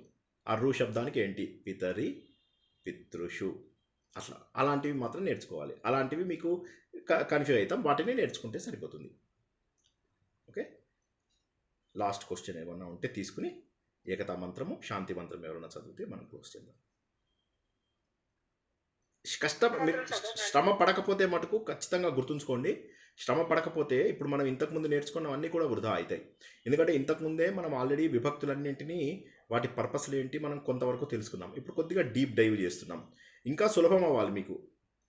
కానీ ఆ ప్రాక్టీస్ ఉండాలి. అదేదో డైరెక్ట్ ప్రాక్టీస్ చేసి కొత్త పదాలు తీసుకొచ్చి 50 పదాలు పెడతారు ఒక లిస్ట్ లోపల. ఆ 50 పదాలు ఎందుకు మీకు? మీకు మనం డిస్కస్ చేసిన 10 పదాలు ఒకసారి ఆ ప్యాటర్న్లో ముందు స్ట్రాంగ్ అవ్వండి. Then you will be able to understand remaining things also. అది ఈజీ అవుతుంది. Yeah okay. ఎవరైనా చిన్న రిక్వెస్ట్ అండి, చిన్న రిక్వెస్ట్ చెప్పండి. అంటే బై ఎనీ ఛాన్స్ లఘు సిద్ధాంత కౌముది నేర్పిస్తా? నేర్పించడం లేదు ఇప్పుడు ప్రస్తుతానికి, అంత టైం ఎక్కడుంది. 7-8 ప్రవచనాలు అవుతున్నాయి కదా. అది కాక స్టూడెంట్స్కి తర్వాత కొంతమంది వీళ్ళకి కొన్ని లైఫ్ క్లాసెస్ అని చెప్పేసి తీసుకుంటున్నాను. నిన్ననే ఒకటి స్టార్ట్ చేసి పెట్టాను, అని గ్రూప్లో ఎవరికి పంపించలేదు. జస్ట్ నా దగ్గర ఉన్నటువంటి కొంతమంది వాళ్ళకి పెట్టాను. అందులోపల నిన్న స్ట్రెంగ్త్, వీక్నెస్, ఆపర్చునిటీ, థ్రెట్. ఒక వ్యక్తి తనను తాను ఇంప్రూవ్ చేసుకోవాలంటే ఏ విధంగా తను ముందుకు వెళ్ళగలుగుతాడు. స్వాట్ ఎనాలిసిస్ గురించి నిన్న ఒక అరగంట సేపు మా ఎంప్లాయీస్కి నేను తీసుకున్న పర్సనాలిటీ డెవలప్మెంట్ లైఫ్ క్లాసెస్ లాంటివి కొన్ని పెట్టాను అన్నమాట. కొన్ని మేనేజ్మెంట్ క్లాసెస్ అవి కూడా పెడుతున్నాను. ఎవరైనా పిల్లలు లాంటి వాళ్ళు ఉంటే వాళ్ళని, పిల్లలు కానీ ఉద్యోగాల్లో ఉన్న వాళ్ళు కానీ వినండి. మీరు కూడా 30 మినిట్సే, నచ్చితే ఇంగ్లీష్లో ఉంటుంది, సింపుల్ ఇంగ్లీష్ లోపల, బేసిక్ ఇంగ్లీష్ లోపలే ఉంటుంది. ఎవరికి వీలైతే వాళ్ళు వినండి. ఇప్పుడు ఇంకా సిద్ధాంత కామెడీ అవి ఒకవేళ భవిష్యత్తులో మీరు లఘు సిద్ధాంత కామెడీ ఏదైనా స్టార్ట్ చేస్తే దయచేసి మాకు గ్రూప్ లో చెప్పవలసిందిగా తప్పకుండా. గ్రూప్లో ఏ ప్రోగ్రామ్ ప్రారంభించినా పెట్టుకుంటున్నాం గ్రూప్లో. ఒక్క మేనేజ్మెంట్ ప్రోగ్రామ్స్ ఇక్కడ పెట్టడం లేదు. అవి ఏంటంటే ఎవరికి పెద్ద ఇంట్రెస్ట్ ఉండకపోవచ్చు అని డైరెక్ట్గా నా యూట్యూబ్ ఛానల్ లోపల చూడొచ్చు. అంటే పిల్లలని కాదు, పెద్దలు కూడా చూసుకోవచ్చు. అది ఇప్పుడు ఏంటంటే మన స్ట్రెంగ్స్ ఏంటి, మన వీక్నెసెస్ ఏంటి, వీటి గురించి మనం ఎలా ఎనలైజ్ చేసుకోవచ్చు. ఇప్పుడు ఎందుకంటే పుట్టడంతో అందరూ ఒక రకంగా పుట్టరు. ఇప్పుడు మనం ఈ గ్రూప్లో కూడా ఇంత స్లోగా చెప్పుకోవడానికి కారణం ఏంటంటే కొంతమందికి తొందరగా అర్థమవుతుంది, కొంతమందికి లేట్గా అర్థమవుతుంది, కొంతమందికి 4 సార్లు వింటే కానీ అక్కడికి అందుకోలేరు. అందరం రన్నింగ్ రేస్లో సమానంగా పరిగెత్తాలి మనం. కొంతమంది ఫాస్ట్గా, కొంతమంది స్లోగా పరిగెడితే ఇబ్బంది అవుతుందని మనం ఇంత స్లోగా చెప్పుకుంటున్నాం. ఏంటంటే కొంతమందికి అర్థమైపోతుంది, కొంతమందికి 4 సార్లు వింటే కానీ అర్థం కాదు. తప్పలేదు. వాళ్ళ కోసమే మనం ఈ కార్యక్రమాన్ని అలా ఫ్రేమ్ చేసాం. చేసి ఏం చేస్తున్నాం, మనం ఆగస్ట్ సెప్టెంబర్ వరకు చేసి తర్వాత ఇందులోపల ఎంతమంది వీలైతే అంతమంది ప్రవేశానికి కట్టండి. అప్పుడు మనం డైరెక్ట్గా ప్రవేశ సిలబసే నేను నేర్పిస్తాను, డైరెక్ట్గా ఎగ్జామ్ సిలబసే. అప్పుడు మీకు చూడండి ఎంత ఈజీ అవుతుందో. ఇప్పుడు మనకు వేస్తున్న ఫౌండేషను మీరు ఫ్యూచర్లో చేసే ప్రతి కోర్సుకి మీకు ఉపయోగపడేలాగా మనం నేర్చుకుంటున్నాం అనమాట. అందుకే ఇప్పుడు ఇంత కష్టపడి నేను మీ అందరినీ ఇంత కష్టపెడుతున్నది కూడా ఎందుకంటే అది మీకు అర్థమవుతుంది. అంటే మీకు ఇప్పుడు ఏంటంటే ఫ్యూచర్లో ఎంత సులభమవుతుంది అనేది మీకు అర్థమవుతుంది. డైరెక్ట్గా మీరు ప్రవేశ కట్టేసి 4 కోర్సులు కట్టేసిన వాళ్ళు కూడా ఇంకా కూడా తడబడుతున్న వాళ్ళు ఎంతమందో, టీచర్లే పుస్తకాలు చూస్తూ చదువుతున్నారు. సో కాబట్టి అలా కాకుండా మనకి ఇది ముందు నోటికి వచ్చేసేయాలి, ఇది వచ్చేసేయాలి. ఇవి మనం గట్టిగా ప్రాక్టీస్ చేస్తే తప్ప మనకి ఇది రాదు. ప్రాక్టీస్ మీరు 5 రోజులు చేసినా సరే ఆలోచించకుండా గుడ్డిగా రొటీన్గా చేస్తే ఇది పారాయణం కాదు. పారాయణమైనా రొటీన్గా చేస్తే అవుతుందేమో కానీ ఇది ఆలోచిస్తే 10 నిమిషాలు, పారాయణంలాగా చేస్తే చాలా టైం పట్టే అవకాశం ఉంది. అది కాక శ్రద్ధ కూడా కదా. ఇప్పుడు కొంతమంది జాయిన్ అవుతారు, కొంతమంది హడావిడిగా వెళ్ళిపోతారు, కొంతమందికి ప్రోగ్రామ్స్, కొంతమందికి పెళ్ళిళ్ళు, 12ంటికి కూడా ప్రోగ్రామ్స్. అంటే 12ంటికి పితృకార్యాలు చేస్తారు. ఆ టైంలో పూజలు ఏం చేస్తారు చెప్పండి ఒకసారి ఆలోచించండి. పూజలు కూడా చెప్పేసి వెళ్ళిపోతారు. 12ంటికి పితృకార్యాలు ఉంటాయి. ఎనీవే కొనలేండి, ఎవరి కారణాలు వాళ్ళవి, ఎవరిని అనలేను కానీ ఎవరి ఇష్టం వాళ్ళది. ఎవరైనా ఏకతా మంత్రం, శాంతి మంత్రం. ఆ శ్రద్ధవాన్ లభతే జ్ఞానం, శ్రద్ధవాన్ లభతే జ్ఞానం అంతే. చదవండి ఒక్కొక్కరు చదివేసి. శాంతి మంత్రం నేను చెప్తాను. సరే చెప్పండి. ఇప్పుడు శృత్యాహ అంటే ఇకారాంతానికి వస్తే యావత్ వస్తుంది, విసర్గలు వస్తాయి. ఏందులో మీరు షష్ఠి విభక్త, సప్తమి విభక్త అని చెప్పండి. అందరూ ఉన్నారు కదా ఇందులో, గ్రూప్ లో చాలా మంది ఉన్నారు. చెప్పండి. కరెక్ట్. కరెక్ట్. అక్కడ వచ్చేది. అవును. ఓకే. ఇకారాంతం వస్తే యావత్ వస్తుంది, ఉకారాంతం వస్తే వావత్ వస్తుంది. ఉకారాంతం తక్కువ, మీకు ఎక్కువగా ఇకారాంతాలే వస్తాయి స్త్రీలింగంలో. కాబట్టి అయిన కరెక్ట్, మీరు అన్నది కరెక్ట్. ఎస్. ఓకే. జై శ్రీకృష్ణ. జై శ్రీ. చదువునా సార్? ఎస్. ఏకతా మంత్రం. వైదికా మంత్రదృశ పురాణాః ఇంద్రం యమం మాతరిష్వానమాగుః వేదాంతినో నిర్వచనేయమేకం యం బ్రహ్మ శబ్దేన వినిర్దిశంతి శైవాయమీశం శివ ఇత్యవోచన్ యం వైష్ణవా విష్ణురితి స్తువంతి బుద్ధస్తథార్హన్ ఇతి బౌద్ధజైనాః సచ్శ్రీ అకాలేతి చ సిద్ధసంతః శాస్తేతి కేచిత్ ప్రకృతిః కుమారః స్వామీతి మాతేతి పితేతి భక్త్యా యం ప్రార్థయంతే జగదీశితారం స ఏక ఏవ ప్రభురద్వితీయః. ధన్యవాదः. శాంతి మంత్రం. ఓం సర్వే భవంతు సుఖినః, సర్వే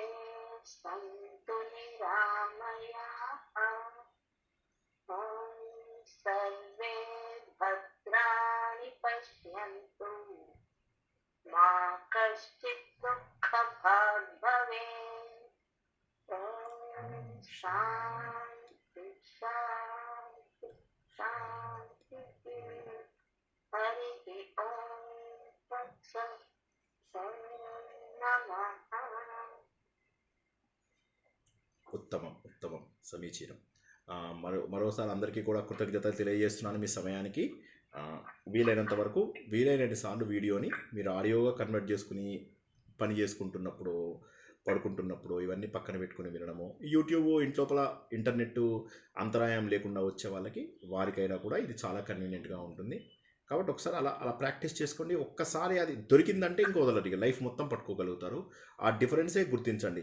మనకేమో పక్కన అన్ని రకరకాల పదాలతో మనం తెలుగులో పెట్టుకుంటాం, కానీ సంస్కృతంలో నామవాచకంలోనే ఆ 21 కలిసిపోతాయి. 21లో మనం ఇప్పుడు ఎలాగో మనము ఈ ఏకవచనం బహువచనమే నేర్చుకుంటున్నాం, ద్వివచనం నేర్చుకోవడం లేదు కాబట్టి 14. ఇవి కూడా సంబంధాలు ఉంటాయి, చాలా సిమిలర్గా కనిపిస్తూ ఉంటాయి ఒక స్టేజ్ దాటిన తర్వాత. అది పట్టుకోగలిగితే ఇక లైఫ్ మొత్తం మర్చిపోలేరు. అది ఇక మీకు ఎన్ని కోర్సులన్నా చేయండి, ఎన్ని డిగ్రీలైనా చేయండి, డాక్టరేట్ చేయండి, అది పోదు. కానీ అది పట్టుకోకపోతే మాత్రం ఎప్పటికీ కన్ఫ్యూజ్ అవుతుంది. కాబట్టి రాసుకోండి. ఫస్ట్ నోట్స్ ప్రాపర్గా మెయింటైన్ చేయండి. వేరే వాళ్ళ నోట్స్ చూసి రాయకండి. వేరే వాళ్ళ మీది మీరు అర్థం చేసుకుని రాసుకొని మీ లీడర్స్ తోటి రివ్యూ చేయించుకోండి. అప్పుడు మీకు సులభం అవుతుంది.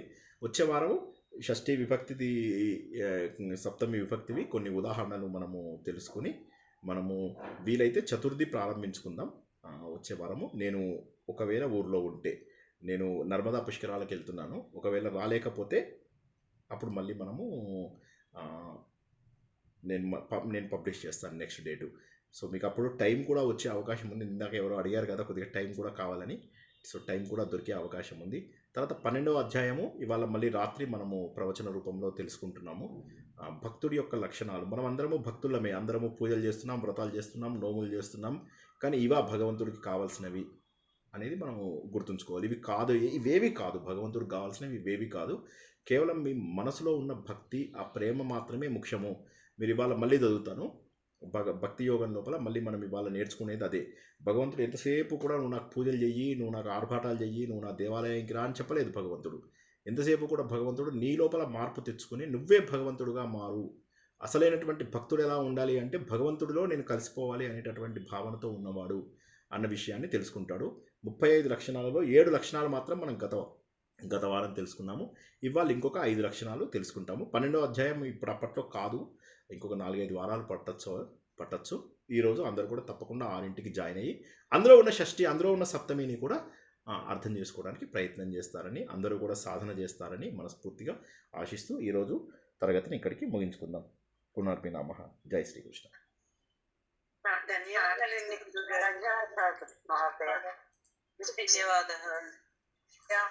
మేము కూడా పుష్కరాలకు వెళ్దాం అనుకుంటున్నాం, కొంచెం పుష్కరాల గురించి చెప్పరా సార్? నర్మదా పుష్కరాలు చెప్పండి.